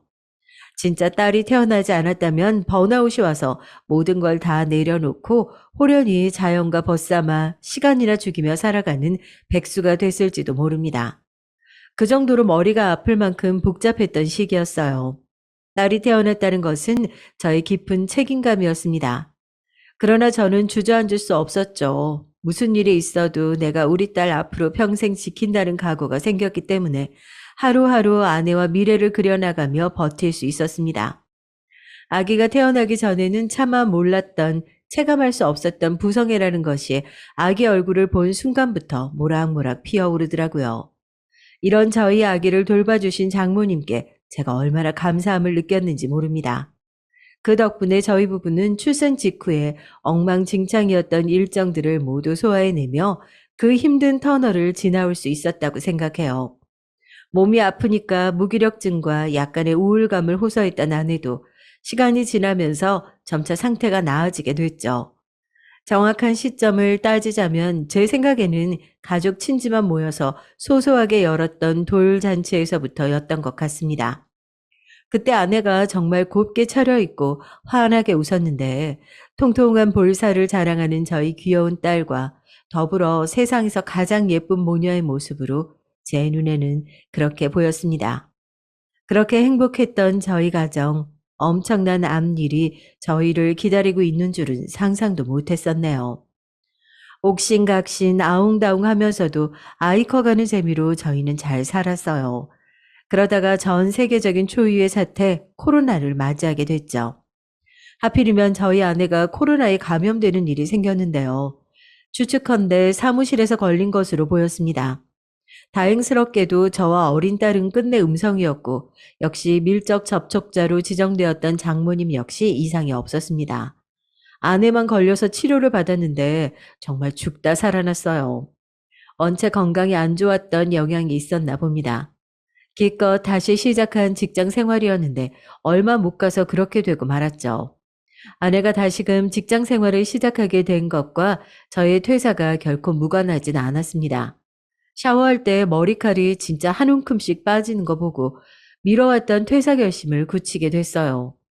아내는 돈을 못 벌어도 좋으니 직장 생활 하고 싶다는 바람을 비춰왔기 때문에 타이밍 맞춰서 그렇게 되었습니다. 그나마 덕분에 아내가 코로나 때문에 집을 비우는 동안 제가 저희 딸을 돌볼 수 있었죠. 그리고 나서 얼마 안 있다가 제가 지방 친구로부터 연락을 받았어요. 야, 니 뭐 잘렸다며? 잘리긴 누가 잘렸다고 그래. 내가 내 발로 당당하게 걸어 나온 거다. 도저히 못해 먹겠어서 때려치웠다. 왜? 그게 그거 아이가. 어쨌든 니 지금 백수가. 알면서 뻔히 묻고 그러냐? 어? 근데 금방 다시 일 시작해야지. 안 되겠어. 어떻게 내가 놀고만 있냐? 그리고 우리 와이프도 지금 상태 안 좋아. 너도 들어서 알지? 저는 초등학교, 중학교, 고등학교를 모두 경북 구미에서 나왔어요. 제가 초등학교 5학년 때 전학을 가면서부터 구미에서 살았으니까 거의 8년 가까이 살았던 셈이네요. 학창 시절을 내내 그곳에서 나면서 저는 제가 불알 친구라고 부르고 싶은 진짜 친구 녀석들을 꽤 만났습니다. 저 포함 5명이서 오형제 패밀리 만들어 먹고선 잘 지내왔죠. 끈끈한 의리로 이어져 있는 관계라고 저는 생각을 하고 있어요. 이 중에서 한 녀석의 친구, 그러니까 저에게 친구의 친구가 있는데요. 서로 알고는 있지만 별로 안 친한 사이입니다. 그런데 이 건너서 아는 친구가 간이 안 좋아요. 삼형제 집안의 막내인데 특이하게 형제 3명 다 그랬었대요. 그래서 먼저 결혼한 형들은 일을 잘 안 한다나, 형수님들이 돈을 더 벌어오신다나, 그렇게 분명 들었던 게 있습니다. 어쩌다 이렇게 유전적으로 간이 안 좋은 사람들이 주변에 존재하게 됐는지 싶군요. 저희 집안은 참고로 유전 질환이 없이 건강합니다. 일 때문에 구미에 잠시 정착을 하셨던 저희 부모님께서는 저 고등학교 졸업 후에 부산으로 내려가셨고요. 거기서 아파트를 살짝 무리해서 사셨는데 거의 로또 맞으신 급이 되었습니다. 그쪽 아파트 값이 완전히 폭등을 했거든요. 현재로서는 저희 부모님께선 노후 보장 다 되어 있으시고요. 제 위로는 형이 하나 있는데 이 인간도 알아서 잘 삽니다. 형수님도 능력 좋으시고요. 제가 느끼기로는 특이한 점이 저희 아버지 어머니 두 분 다 남자 형제들만 있으세요. 아버지는 사형제 집안, 어머니는 이남 일녀 집안입니다. 그리고 진짜로 전부 다 상남자들이에요. 짠 것처럼 다 그렇습니다. 외모부터 선이 굵직굵직한데 저만 얄뿌리합니다. 제가 어디서 나는 딸 같은 아들이야 이러면 아무도 안 믿던데 전 정말 저희 집안에서 여성 호르몬이 가장 많은 사람일 거예요. 여자들 다 포함해서 말이죠. 언제나 저의 마음속에 담아두고 있는 저희 집안 가족들. 부산이란 먼 곳에 사시지 않았다면 어땠을까 자주 생각을 하곤 했습니다. 그리고 만약 제가 서울 서대문구가 아니라 부산 해운대구에 자리를 잡고 살았다면 어땠을까 하는 것도 부질없이 종종 생각을 해봤고요. 어떻게 해도 타지살이는 늘 외로운 것 같아요. 가정이란 뿌리를 내렸으니 망정이었죠. 저는 저에게 제2의 고향인 구미 역시 항상 그리워했고 제가 사랑에 맞지 않는 친구들이 있는 곳이기에 언제나 가고 싶은 곳이었습니다.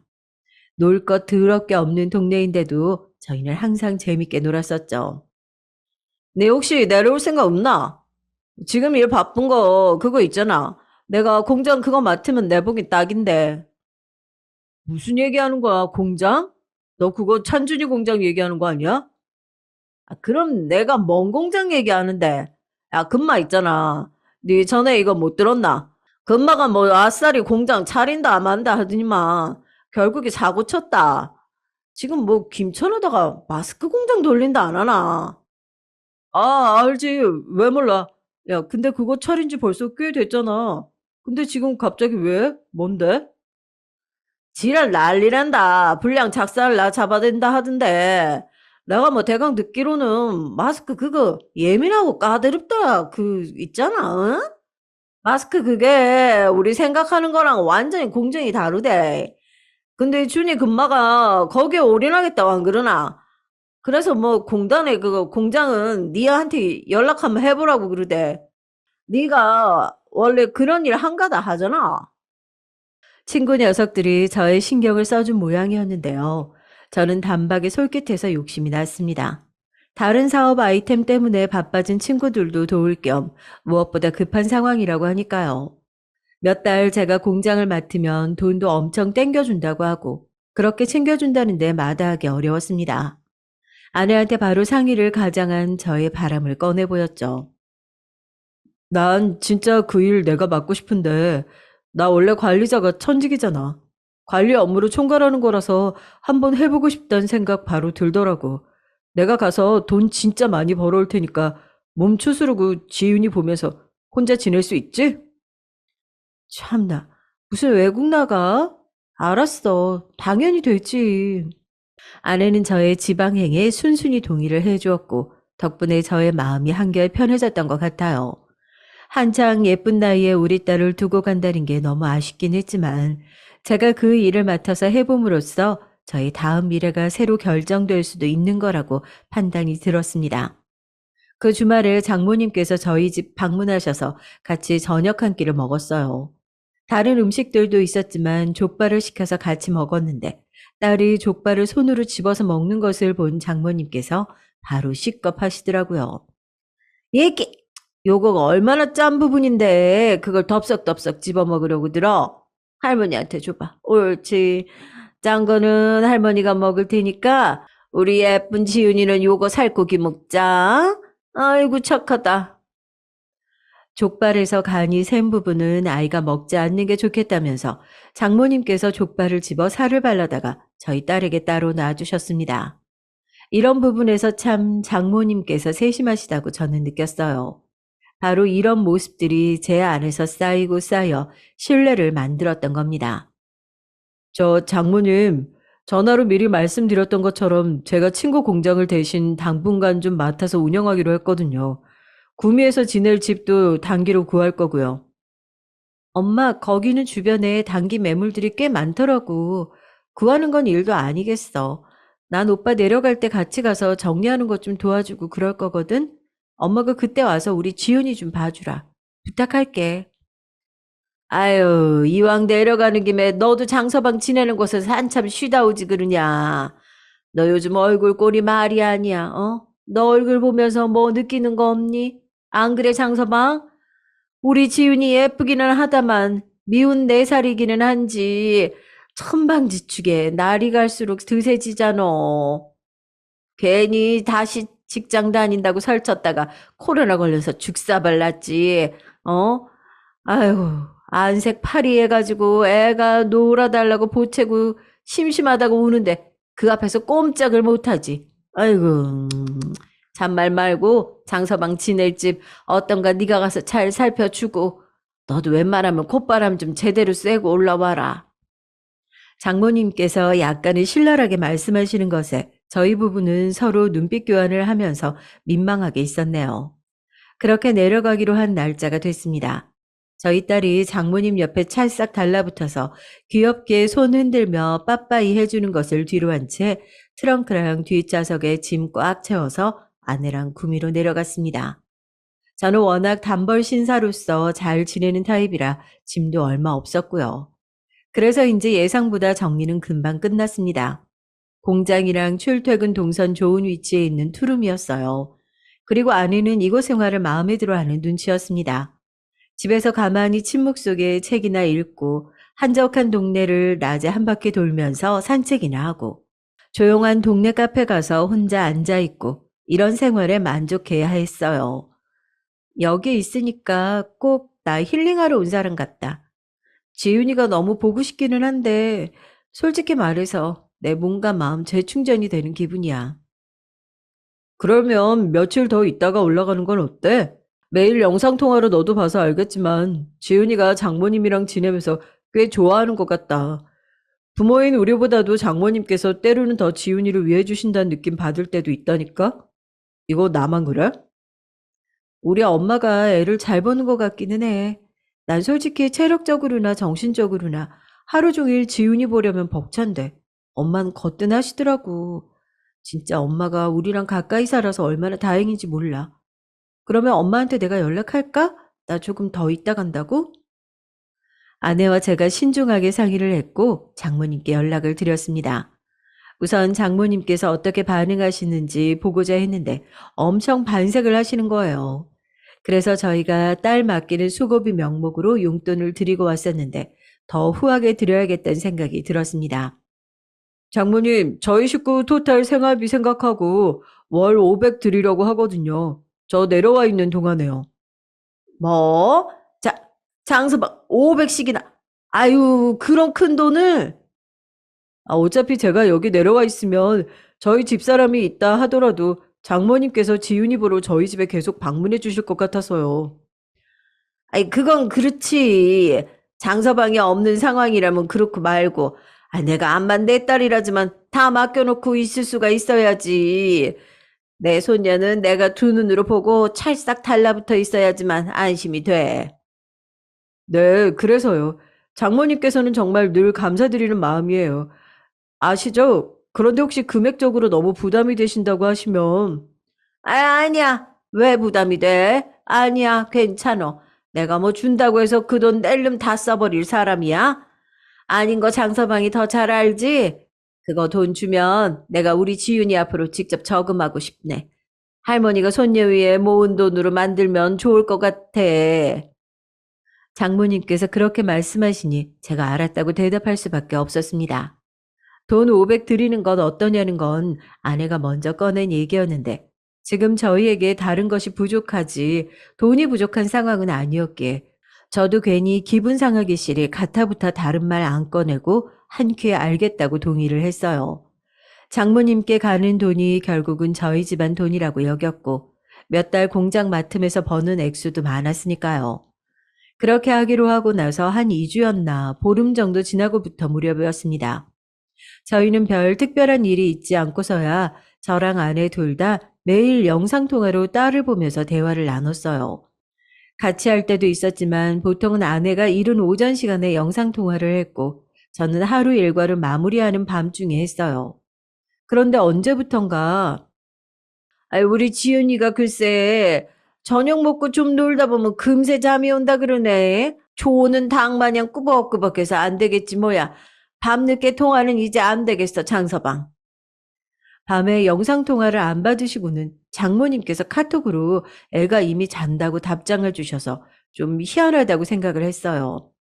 각 잡고 여쭤봤더니 저런 말씀을 주셨습니다. 딸이 일찍 자기 시작했다네요. 저는 웬만하면 지금까지처럼 밤에 잘 준비 다 마친 딸 모습 보면서 영상통화를 하고 싶었는데 장모님과 지내면서 아이의 수면 패턴이 바뀌었구나 싶었고 그래서 수긍을 했습니다. 대신 딸이 보고 싶으면 퇴근하고 나서 씻고 옷 갈아입자마자 영상통화를 걸었죠.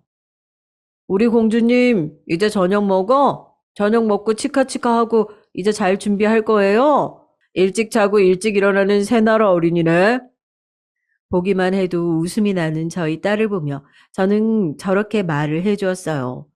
지금 생각하면 제가 그때 참 머저리 같았습니다. 얼마 후 아내가 집에 돌아가기로 했어요. 공장에 여유 짬 날 대로 타이밍 잡느라 예정보다 사흘 정도 늦어졌어요. 올라가는 길에 당연히 제가 데려가졌고요. 딸을 보고 싶었기 때문입니다. 우리 딸 이리 와. 아빠한테 와. 할머니랑 잘 있었어? 할머니 속 안 썩이고 착하게 있었어? 할머니하고 있는 거 재밌었어? 우리 딸 요즘 매일매일 일찍 잔다면서? 꼬박 2달 만에 보는 딸에게 저는 눈을 떼지 못했죠. 얼른 안아들고 둥가둥가를 해주는데 이상하게 실이 딸이 제가 무슨 질문을 할 때마다 자꾸 어딘가를 쳐다보는 거예요. 그 시선을 따라가 보면 장모님께서 계셨습니다. 어라? 얘가 왜 자꾸 이러지? 약간 의미심장한 기분이 들더군요. 장모님께 가고 싶은 표정이 아니라 뭔가 눈치를 살피는 것 같은 딱 그런 표정이었습니다. 아이들은 속이 빤히 들여다 보이기에 솔직한 존재라는 표현도 있잖아요. 그 순간 그 표현이 왜 저의 머릿속에 떠올랐는지 모를 일입니다. 부엌 베란다에 나가보니 분리수거 통들이 안 비워져 있길래 모으면 부피가 크다 보니까 제가 그걸 가져다가 버리고 오겠다고 하고는 전부 합쳐서 들고 나갔어요. 그렇게 잔뜩 쌓여있던 분리수거를 하고 다시 집으로 돌아왔는데 엘리베이터에서 내려서 오른쪽으로 돌아 저희 집 현관문 앞에 서자마자 뒤에서 도어락 소리가 들려오는 겁니다. 앞집 사람이 나오길래 그런가 보다 하고서 저는 저희 집 비밀번호를 치려고 했죠. 안녕하세요. 오랜만에 뵙는 것 같네요. 요새 통 되게 안 계신가 보네요. 그런데 앞집에서 나온 아주머니께서 저에게 말을 거시는 겁니다. 참고로 앞집과는 안면도 틀고 지냈고 딱히 이웃 간에 오가는 접점은 그 외엔 없었어요. 50대 부부가 사시는 집이었는데요. 자녀분들은 자취하느라 가끔 주말에 들른다는 정보만 제가 스쳐가듯 들어서 알고 있던 게 다입니다. 그 전까지 마주치면 꾸벅 목례만 했었는데 갑자기 저에게 말을 건 것이었죠. 저는 간만에 집에 들른 참이라 이웃도 왠지 반갑게 느껴지더라고요. 그래서 지방 업무가 생겨서 내려가는데 아무래도 서너 달 정도는 더 그럴 것 같다고 간단히 말씀을 드렸죠. 부부가 통 안 보이고 그 어머니 되시는 분만 애를 보고 계시길래 무슨 일인가 했죠. 아, 저희 장모님이요. 그게 저희 집사람이 저랑 같이 지방에 잠깐 있다가 오늘 올라왔어요. 그동안 장모님께서 저희 아이 봐주셨던 거고요. 저희 부부 안 보이는 걸 아셨다니 오며 가며 마주치셨나 봐요. 아니요. 그런 게 아니라 하여간 그쪽 장모님 목소리를 내가 들어가지고 통이 신경이 쓰였네요. 이제 아이 엄마가 돌아왔으니 됐죠. 잘 됐네요. 아, 그러셨어요? 그런데 아마 당분간 저희 장모님이 거의 매일 와 계실 것 같아요. 집사람의 건강도 신경 써야 하고 또 자격증 공부한다는 것도 있고 일정들이 좀 있거든요. 아이가 장모님을 잘 따르니까 사위로서 제가 복이죠. 네? 아니, 그럼 그 장모님이란 분을 저희가 앞으로도 봐야 된다고요? 어머, 그건 좀 곤란한데. 그래도 아이 엄마 왔다니까 낫겠죠. 밤마다 문을 어찌나 쾅쾅 닫아대던지 그 현관문 좀 살살 닫으라고 말을 몇 번이나 했는데도 계속 그러더라고요. 저희 남편이 대낮이라면 피아노 소리든 코끼리 울음소리든 신경 안 쓰는 사람인데 깜깜한 밤에는 무조건 조용해야 돼요. 잠기가 약간 밝아서요. 그런데 이어폰을 낀 상태에서도 그 문 닫는 소리가 얼마나 천둥처럼 들리는지 아유, 이거 안 겪어본 사람 몰라. 밤마다 또 그럴까봐 우리는 지레 겁먹은 채로 마음 졸이고 지냈어요. 앞집 아주머니께서 빨간 뿔테 안경을 여러 번 고쳐 쓰시며 그러셨습니다. 심각한 표정으로 진지하게 말씀을 하시는 것을 봐 거짓말 같진 않았어요. 아니, 사실은 그럴 확률은 없다고 봐야 했죠. 앞집에서 무슨 이득이 있다고 이런 걸로 저한테 거짓말을 하겠어요. 확실히 밤에 그러냐고 제가 거듭 여쭤봤지만 아주머니께서는 그렇다고 대답을 해 주셨습니다. 내가 밤 10시만 됐어도 이런 얘기 안 해요. 특이한 사람이라고 속으로만 생각하고 말았지. 아니, 그런데 꼭 자정쯤만 되면 그런다니까? 아니, 우리 다 잘나고 누워있는데 쾅쾅 대면서 스트레스 받죠. 이게 도대체 무슨 일인지 저는 일단 죄송하다고 대신 사과를 드렸어요. 그리고 집에 들어가 장모님께 아주 조심스럽게 여쭤봤죠. 밤늦게 현관문 세게 닫는 소리 때문에 앞집에서 항의를 해왔는데 어떻게 된 일이냐고 말이에요. 그랬더니 장모님께서 얼굴에 띄우고 계셨던 웃음기를 싹 지우시는 겁니다. 잘못 들었겠지. 아유, 우리 윗집이나 아랫집이 그런 걸 소리가 울려서 아마 잘못 들은 걸 거야. 아이, 그리고 내가 잠이 안 와서 밤바람 좀 쐬려고 한 번씩 밖에 나갔을 수는 있는데 하도 예민들 하시니까 그 문 닫는 소리도 크게 들린다고 괜히 받아들인 거지. 귀는 더럽게들 박네. 어? 내가 알았으니까 장서방도 신경 쓰지 말어. 저는 진위 여부라기보다는 걱정스러운 마음이 앞서서 여쭤본 것이었는데 장모님께서 엄청 정색을 하시고는 딱 일축하시는 겁니다. 거기다 대고 제가 재차 여쭤보기가 못해서 알겠다고 말씀드리고 말았어요. 오랜만에 딸 얼굴 실컷 들여다보고 재롱 떠는 것도 흐뭇하게 봤더니 시간이 금방 흘렀습니다. 아쉬운 하룻밤이 지나버리고 저는 다시 지방행 길에 올라야만 했죠. 딸이 TV 앞에서 소꿉놀이를 하다가 잠시 단잠에 빠져 있었는데 깨우지 않고 그냥 나왔어요. 장모님께 항상 감사드린다 인사도 빼놓지 않은 채로 저 배웅 나온 아내와 함께 짐가방 들고 내려갔습니다. 그렇게 엘리베이터 타고 1층에 도착했는데 웬 아저씨 한 분과 딱 맞닥뜨렸어요. 서로 얼굴을 보고선 이렇게 됐죠. 바로 앞집 아저씨였습니다. 어제는 아주머니 쪽과 이야기를 했던 터라 타이밍이 얄궂다고 생각하면서 제가 먼저 인사를 드렸습니다. 안녕하세요. 제가 어제 저희 장모님께 말씀 전달 드렸습니다. 다른 세대 현관문 닫는 소리 앞집에서 착각하신 게 아니냐고 하실 만큼 문을 3개 닫으신 적이 없는 모양이에요. 만약 그랬다고 해도 고의가 아니신 모양이니까 너그러이 이해해 주시면 정말 감사하겠습니다. 이보세요. 술 처먹고 그랬기 때문에 지금 고의가 아니었다고 그런 말씀을 하시는 겁니까? 예? 술이라니, 저는 지금 그간 저희 집에서 어린 딸 아이 돌봐주신 저희 장모님 말씀드리고 있는 건데요. 갑자기 술 얘기는 어떻게 된 것인죠? 그쪽 장모님이라는 사람이 밤마다 술 처먹고 늦게 들어와서는 고성방가로 시끄럽게 굴었습니다. 나는요, 남이 노래 부르는 거 전혀 듣고 싶지 않은 사람입니다만 술에 취해서 아주 문짝 떨어지게끔 쾅 닿지를 않나 여간 신경 쓰였던 게 아닙니다. 아니, 대체 그게 무슨 말씀이세요? 아니, 저희 딸이 어린데 장모님께서 아이를 집에 혼자 두고 밤마다 밖에서 술 드시고 들어왔다는 뭐 그런 말씀이라도 하시는 건가요? 거참, 몰랐습니까? 못 믿겠다는 표정들 보니까 황당하군요. 우리 집 현관문 옆에 카메라 달린 거 보셨죠? 보안 때문에 우리 자식들이 달아준 건데 거기에 다 찍혔을 테니 발뺌하실 수는 없을 겁니다. 사위고 딸이고 참 아등들 하시구만. 이참에 알게 됐으니 좋지나 잘 취해주세요. 앞으로는 신경 안 쓰고 잠 편하게 자고 싶으니까. 제가 얼굴이 다 뜨거워지는 것을 느꼈습니다. 분노와 수치 같은 것들이 뒤엉켜서 제 속이 뒤집어졌어요. 우선은 제 차로 가서 마음을 가라앉히고 아내와 이 건에 대해 얘기를 나눴어요. 어쩐지 얼마 전부터 밤에 애랑 영상통화 못한다고 하실 때부터 이상했다고. 저는 이런저런 얘기라도 먼저 꺼냈는데 아내는 혼란스러운 얼굴로 거의 대꾸만 했어요. 하긴 아내는 자기 모친인데 얼마나 더 당황스러울까 싶었어요. 지금 월 500씩이나 그 거금을 들이고 있는 상황에서 이런 전말까지 알게 됐으니 우선 오빤 내려가. 내가 엄마한테 얘기 잘 해볼게. 아마 아빠 계실 적에 술은 입 근처에도 못 대셨던 엄마였으니까 뒤늦게 고삐라도 풀리신 게 아닐까 싶어.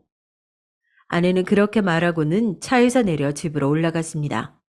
심각한 표정으로 한숨을 쉬면서 말하기에 미처 내용을 읽지 못했는데 차 출발하면서 가만히 생각해 보니까 그거 장모님 편 들어준 거 아닌가? 이런 짐작이 드는 겁니다. 입에 붐을 뿜으면서 화를 내도 모자랄 상황인데 엄마로서 분노하기보단 딸로서 자기 엄마를 더 배려하기 급급한 것처럼 느껴졌어요. 그러자 약간의 배신감이 들었고 저는 아파트를 빠져나가려다 말고 경비실에 차를 세웠습니다. 경비소장님께 제 소개부터 드리고 앞집 연결을 요청했죠. 앞집 아저씨와 바로 통화를 할 수 있었습니다. 아까 배웠던 앞집 애기 아빠입니다. 저 정말로 죄송하지만 혹시 제가 사장님 핸드폰 번호를 받을 수 있을까요? 제 번호도 알려드리고 싶습니다. 앞으로 저희 장모님께서 다시 늦은 시간에 만취하신 채로 소음을 발생시킨다면 제가 도움을 드리고 싶어서요. 저의 정중한 부탁을 앞집 아저씨께서는 바로 들어주셨습니다. 그뿐인가요? 아주 반색하시면서 번호를 불러주시더니 현관에 단 카메라로 언제든 협조해 줄 테니까 말만 하라고 하시는 겁니다. 그 어린아이를 두고 젊은 부부가 믿고 맡겨놨으면 책임지고 손녀 아이 보살펴야지. 어딜 경우 없이 밤에 아이를 두고 혼자 쏘다닌답니까? 그것부터 거슬렸어요.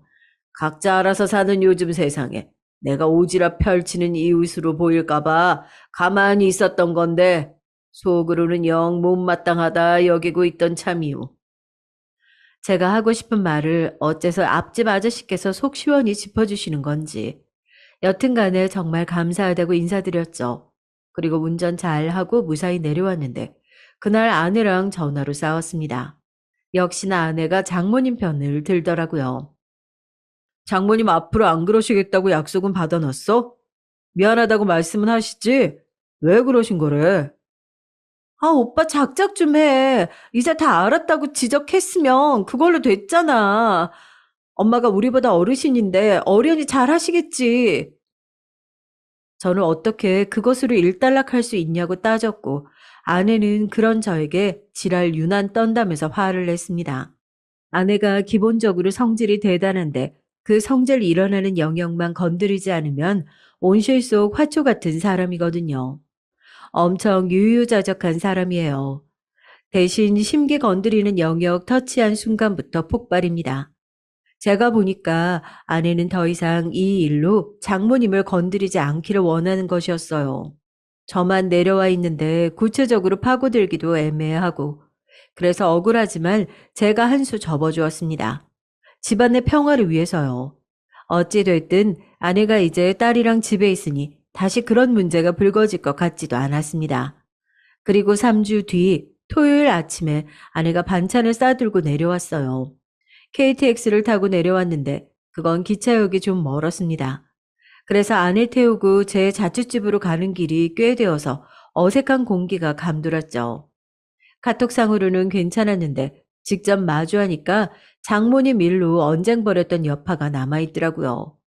그래도 부부싸움은 칼로 물베개라는 말을 실천하면서 다시 잘 지냈습니다. 그러려고 애를 썼죠. 아이 사진 보면서 얘기하다 보니까 자동으로 웃음도 나왔어요. 그런데 밤에 아내랑 대화를 하던 도중 장모님 얘기가 나왔고 또다시 서로 감정이 치고 올라와 버렸어요. 저는 아무리 그래도 코로나가 심각한 와중에 아이를 집에 두고 밖에서 지인분들과 술자리를 갖고 들어온 장모님이 이해가 안 갔거든요. 조심스레 그 얘기를 다시 꺼냈더니 아내가 너무너무 싫어하면서 저한테 화를 냈습니다. 제발 그만 좀 하라네요. 아니, 제가 몇 번이나 얘기를 했다고 뭘 그만하라는 건지. 지윤이가 기차에서 얌전하게 굴 애였으면 내가 오늘도 데려왔어. 근데 애가 안 되니까 특이하게 차에 오래 있으면 자지러지고 그냥 다 통제가 안 되는 애니까 못 그런 거야. 오빠 진짜 우리 집에서 아이 봐주는 우리 엄마한테 감사해야 되는 거라고. 그 정도 일로 왜 이렇게 불만을 가져? 아니 애가 이런 애도 있고 저런 애도 있는 거지. 왜 우리 애 특이한 애라고 그딴 식으로 말을 해? 그리고 내가 장모님이 아무래도 술자리 너무 좋아하시는 것 같으니까 이러는 거 아니야. 아, 지금 혹시 주말이라고 못 참고 밖에 나가신 거 아니야? 애만 혼자 두고? 저의 말에 아내가 입을 다물고 표정을 살벌하게 굳혔습니다. 이건 진짜 엄청나게 화가 났다는 신호였죠. 저도 화가 나서 바로 장모님께 전화를 걸었어요. 충동적으로 건 것이었는데 이상하게 전화를 안 받으시는 거예요. 계속 안 받으시길래 저는 불안하다 그랬고 아내는 장모님께서 폰을 진동으로 해놓고 일찍 주무시는 거일 수도 있는 거 아니냐고 했습니다. 냉전 상태에 접어든 저희는 각자 따로 잤고요. 아침 밝자마자 준비 간단히 해서 제 차 타고 집에 올라갔습니다. 저는 장모님께 그 일을 제대로 따져 묻지 못한 앙금이 남아 있었으므로 이대로는 어차피 안 된다는 생각이었죠. 아내도 삼자 대면해서 회포를 풀자고 그랬고요. 그렇게 도착한 집. 저희는 들어서자마자 경악을 해야 했어요. 마스크를 내리자마자 맡아지는 희미한 술 냄새. 거실 소파에서 대자로 뻗어서 입을 크게 벌린 채 컥컥 소리를 내면서 외출복 차림으로 주무시고 계신 장모님이 보였습니다. 딸이 내복 차림으로 방에서 나오더니 저희를 보자마자 단박에 눈물을 글썽거리면서 울려고 했어요. 우리 지훈이 잘 잤어? 어젯밤에 할머니랑 같이 있었어? 제가 안아들고서 물어봤더니 딸이 눈물 맺힌 얼굴로 도리도리를 했습니다. 그걸 보고 제 억장이 무너졌죠. 장모님께서는 화들짝 놀란 채 기상하셨고요. 이제 개싸움 시작이었습니다. 장서방, 아유, 그게 내가 술 친구들이 생겼는데, 아유, 거의 반강제식으로 나보고 자꾸 나오라고 그러니까 안 그러지. 아, 나 원래 거절을 했어. 아니, 진짜야. 내가 친구가 여기 근처 살잖아. 그 친구 집에서 모이는 게 습관이 되다 보니까 다들 맛이 들렸는지 하여간에 계속 그렇게 됐네. 응? 제정신이시면 그러실 수 없죠. 손녀 생각은 안 하셨나요? 저희 지윤이 사랑하시긴 하세요. 지금까지 가식적으로 일부러 손녀 사랑이 제일인 할머니 연기하신 건 아니시죠? 장모님께서 구구절절 늘어놓으시는 말씀. 그게 어디 먹힐 핑계인가요? 저는 말도 안 된다고 이 무슨 어린 손녀 두고 책임감 없는 행동이시냐며 참아왔던 분노를 터뜨렸습니다. 돈 500 받으면 원수의 손녀라도 잘 돌보겠다고 제가 그렇게 말을 했더니 아내가 화를 내면서 저를 밀치는 겁니다. 오빠, 말 조심해. 오빠가 유난 떠는 것도 있다고 내가 분명 그랬지. 예전에도 그랬어. 지윤이 분리수면 할 때도 갖가지 이유 대면서 반대하고 맨날 나보고 예민하다 그러는데 나는 늘 오빠가 더 예민하다고 생각했어. 아, 정말 지긋지긋해. 저는 아내의 말에서 아내가 지금 장모님께서 아이를 봐준다는 틀이 깨지는 걸 못 견뎌 한다는 걸 알 수 있었습니다. 이 상황 자체가 싫은 거죠. 아내는 이런 쪽에서 고집이 있었고 제가 그걸 잘 알았습니다. 저도 정말 지긋지긋해지더라고요. 우리 사이에 신뢰가 있다고 생각해? 이러면 우리 앞으로 어떻게 살자는 거야? 오빠는 말을 왜 또 그렇게 해? 나 한 번 아니면 진짜 아닌 사람이야. 정 털리기 전에 입 조심하고 생각 신중히 하고 말해. 그래, 장서방. 아이, 살다 보면 이런 일 저런 일 다 있는 거고 가족끼리 유도리 있게 좀 넘겨주고 그래야지 아득바득 뭘 따지고 드나. 자기 기분 나쁘다고 뒤 생각 안 하고 덤벼드는 아내와 이 사태의 빌미를 제공자인 장모님께서 적반하장으로 나오는 걸 보며 저는 부하가 치밀어 올랐어요. 대화를 하면 할수록 점입가경이었습니다. 아무래도 이대로면 정말 안 될 것 같아서 일단은 머리 좀 식히고 다시 생각해 보자고 제가 나름 차분하게 마무리를 지었습니다. 그리고 내려와서 어떻게든 업무에 집중하려고 할 때 아내로부터 청천벽력과도 같은 연락을 받았어요. 엄마한테 오빠가 사과할 생각 없으면 나 오빠랑 못 살아. 한 가정 안에서 부부를 안 되겠다고. 야, 너 장난하냐? 내가 왜 사과를 해? 너 어디 머리가 잘못된 거 아니야? 저희는 감정적으로 싸워댔고 끝에 끝까지 치닫게 됐습니다. 그런 일로 이렇게까지 된 걸 보면 저희는 부부의 운명이 아니었나 보더라고요. 제가 그렇게 얘기를 했어요. 그러자 아내가 이혼하자고 하더군요. 어이가 없는 웃음이 제 입에서 터져 나오는데 저도 아내에 대한 실망감과 배신감이 점점 짙어지고 있었기 때문에 부부관계 유지에 대한 미련은 의외로 들지 않았습니다. 저희 집에 제가 연락을 드려서 상황 설명 후에 의견을 구하게 됐고 결국은 이혼하기로 했어요. 부부 중에 아무도 굽힐 사람이 없다면 갈라서는 게 맞다고 아버지께서 단호하게 말씀을 해 주셨고요. 재산 분할은 걱정이 되지 않았는데 관건은 딸이었죠. 저는 딸을 당연히 제가 데려올 생각으로 이혼에 동의했던 것이었건만 상황은 그렇지가 않았습니다. 애 낳고 우울증 앓았던 사람이 무슨 애를 맡겠다는 거야? 너 애한테 못할 짓이야, 그거. 지윤이에 대해서 오빠가 뭘 안다고 그래? 늘 애 봤던 건 우리 엄마였고 그 다음으로는 나였어. 육아라곤 전혀 모르는 오빠보다는 내가 나. 그리고 엄마인 내가 양육권에 훨씬 유리한 거 알지? 정말 마음 아픈 소식이었어요. 딸을 제가 데려올 수 없다니. 딸이기 때문에 아빠보다는 엄마랑 사는 게 나을 수도 있다면서 제 친구들은 저에게 말을 해주었고, 제 부모님도 이왕 이혼하는 거 차라리 아이까지 넘겨주고 결혼 생활 청산하라고 하셨습니다. 이혼 조정으로 가려고 했으나 아내가 장모님께서 모임 좋아하시고 뒤늦게 술맛에 빠진 걸 자기는 진작 알고 있었다고 했어요. 그런데 손녀를 돌보면서는 안 그러실 줄 알고 함구하고 있었다며 미안하다고 이 부분은 사과하고 인정했습니다.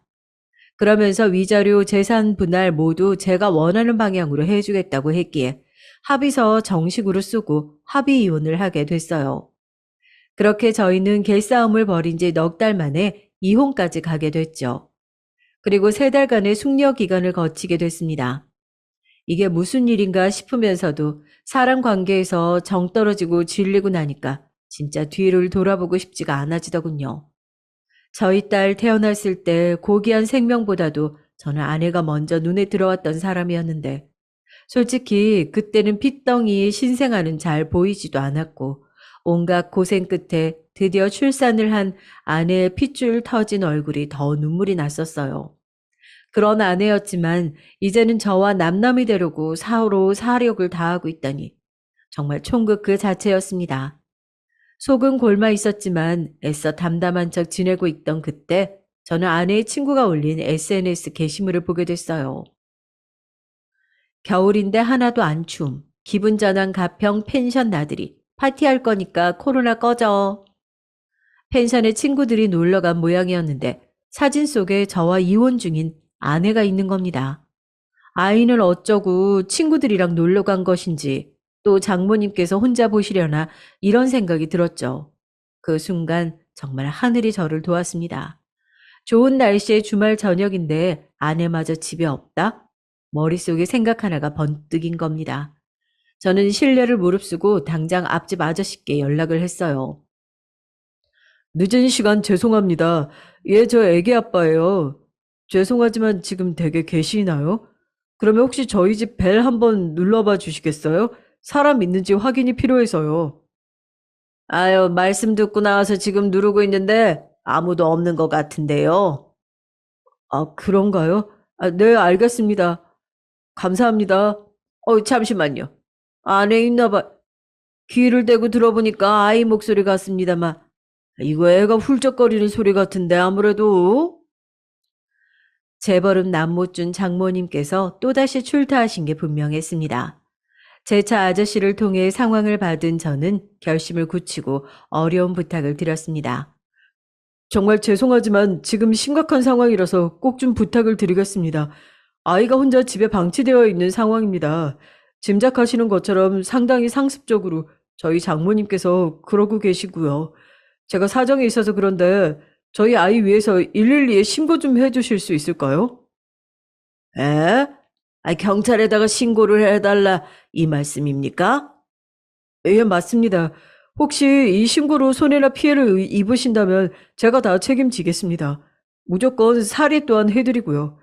저희 방치된 아이 생각해 주시고 앞집 이웃으로서 신고 좀 넣어주세요. 부탁드리겠습니다. 참. 그래요. 알겠수다. 그동안 나도 어린아이 걱정되긴 마찬가지였으니까 일러주신 대로 내가 경찰에 전화해서 신고할게요. 앞집 부부 두 분께서 합심해서 상의를 하고 말을 맞추신 끝에 경찰에 신고를 해주셨어요. 아이가 자주 방치되어 있는 정황을 그동안 많이 봐왔고 여러모로 의심을 품고 있었는데 우는 소리가 들려서 신고를 넣었다고 그렇게 말씀을 하셨다고 합니다. 제가 따로 감사 인사를 또 드렸고 극구 사양하시긴 했지만 약수 하나마 사례 또한 해드렸어요. 역시나 저의 예상대로 장모님께서는 지인들과 소주 병나발을 불면서 즐기고 계셨더라고요. 오빠, 미안한데 우리 엄마가 또 지훈이 놔두고 밤에 나가셨더라고. 분명 안 그러겠다고 나랑 약속도 했는데 왜 또 그랬는지는 나도 진짜 모르겠다. 친구들과 펜션 잡고 놀고 있는데 난데없이 집에 경찰 출동했다고 연락을 받은 것에 아내는 큰 충격을 받은 듯 했습니다. 아내는 건강 문제로 인해서 술을 입에도 안 대는 사람인데 그 모친인 장모님께서는 어떻게 그렇게 술을 좋아하시고 술자리라면 사족을 못 쓰시는지 모를 일입니다. 심지어 먼저 가신 장인어른께서도 간질환으로 세상을 뜨셨던 것이라는데도 말이죠. 저는 숙취에 찌든 장모님의 연락을 받았을 때 남아있던 일말의 미련도 털어버렸어요. 이봐, 장서방. 애 두고 나왔다고 경찰 왔다고 그러는데 앞집에 그 예민해서 빌어먹을 부부가 신고한 모양이야. 장서방한테도 연락할 것 같아서 내가 먼저 선수 치려고. 내가 지난날 얼마나 고생하고 산지 우리 사이는 모르지, 어? 내가 그때 한 마음 고생 풀려고 아주 조금 즐기면서 사는 건데. 이것도 못하고 살면 나보고 그냥 확 죽으라는 거야. 지훈이 그거 어찌나 때를 쓰고 애가 지랄 맞은지 아이고 욕나와. 내가 걔 비위 맞추느라고 하루에 10년은 늙어요. 어? 그래도 장서방 돈도 보내고 내가 꾹 참아왔는데 가식 떠느라 얼마나 힘들었다고, 응? 이혼해도 양육비 꼬박 챙겨주는 거 맞지? 나 또 술판 벌이로 나왔다고 양육비 줄이면 안 된다, 응? 재산도 장서방이 챙겨가기로 했잖아. 지윤이 키울 돈은 후하게 줘. 그래야 내가 말년까지 여유롭게 살아보지. 한 번 사위는 영원한 사위. 장서방 돈 최고야, 최고. 신명나게 웃으시는데 듣고 있던 저는 차갑게 마음이 식어갔습니다. 장모님께서 말씀하시는 거 전부 핸드폰으로 통화 녹음 마쳤고요. 한순간이나마 딸을 포기하려고 했던 저 자신에게 원망이 들었어요. 절대 장모님께 딸을 맡기지 않겠노라 굳게 다짐하고 있던 저에게 아내가 다시 어물쩍 말을 흘리면서 끝끝내 자기 엄마를 변호하고 옹호하는 듯한 말을 함으로써 아예 못을 박은 셈이 됐죠. 이 모녀는 자기들끼리 서로가 안 됐다며 위로하고 아껴주면서 지내는 게 맞아 보였습니다. 그 사이에서 저와 딸은 빠져주는 게 맞는 것이었고요. 아내는 급격한 스트레스로 인해 컨디션이 너무 안 좋아서 알아 누웠다고 했습니다. 자기 몸 아프면 원래 세상 돌아가는 것도 안 보이는 법이죠. 아내는 도저히 딸을 자기 혼자 건사할 수 없는데 아이를 돌봐야 하는 사람인 장모님께서는 시한폭탄 트러블 메이커이셨으니 경찰이 아동 문제 들먹이며 집에 출동하고 연락을 해왔다는 사실에 치를 떨면서 자기의 일상에 큰 균열이 생긴 것을 용납하지 못하던 아내가 결국은 제가 원하는 결정을 내리고 말았어요. 엄마 아빠만 믿고 이 세상에 태어난 우리 지훈이가 불쌍하지도 않아? 갈라서는 건 갈라서는 건데 우리 잘 생각해서 결정하자. 오빠는 또 뭘 그렇게 감정적으로 굴어. 뱃속에서 생겨났으니까 태어난 거지. 무슨 우리를 믿고 세상에 태어나. 말도 안 되는 소리 좀 하지 마. 야, 네가 그래서 우리 딸 키우는 거 내가 반대하는 거야. 내가 지훈이 갓난아기일 때 솔직히 신경 많이 못 써줬어. 그런데 그거 왜 그랬었냐? 너 때문이었잖아. 네가 아픈 바람에 내가 너한테 온 신경 다 쓰느라 그랬어. 그리고 내가 지훈이 키우는데 참여 안 했다고? 너 병원이며 직장이며 학원이며 왔다 갔다 한 건 생각 안 해? 그러는 동안 나 묵묵하게 돈 벌었어. 탈모약 처방받도록 스트레스 오지게 받아가면서 진짜 개같이 돈 벌어왔어. 나 좋으라고 그랬겠냐? 너랑 지훈이 먹여 살리려고 그런 거 아니야. 그래서 장모님께도 돈 다 가져다 바쳐드렸지. 우리 지훈이 예뻐해달라고. 잘 부탁드린다고. 그런데 결과가 이게 뭐야? 아내가 한참을 무슨 말을 하려다 말고를 반복하면서 한숨만을 내쉬었습니다. 뭔가 뜻대로 굴러가지 않을 때 머리에 과부하가 걸리면 그러는 습관이 아내에게 있었어요. 그래서 제가 쐐기를 박을 타이밍을 알아차릴 수 있었죠. 나 부족한 아빠 맞고 가정 지켜내지 못한 실패한 남편 맞아. 그래도 내가 책임감은 있다고 생각한다. 지은이에게 감정적으로 교류하며 보살펴줄 자신도 있어. 너는 네 한 몸 챙기기에도 벅찬 사람이야. 장모님도 그렇고. 그러니까 아이는 내가 키우는 걸로 하자. 네가 맡겠다는 건 네 욕심이야. 현실이 아니라. 아내는 울먹거리는 소리를 내면서도 알겠다고 했어요. 그리고 결정적으로 장모님께서 주둥이 간수를 못하시고 딸에게 엄마 아빠 이제 헤어진다 이렇게 말을 하셨다고 합니다. 대체 무슨 정신으로 그러신 것인지 점점 더 장모님이라는 사람 자체에게 혐오가 들었어요. 근데 딸이 저와 살고 싶다고 그랬어요. 그것이 정말 저에게 큰 위로와 힘이 돼 주었습니다.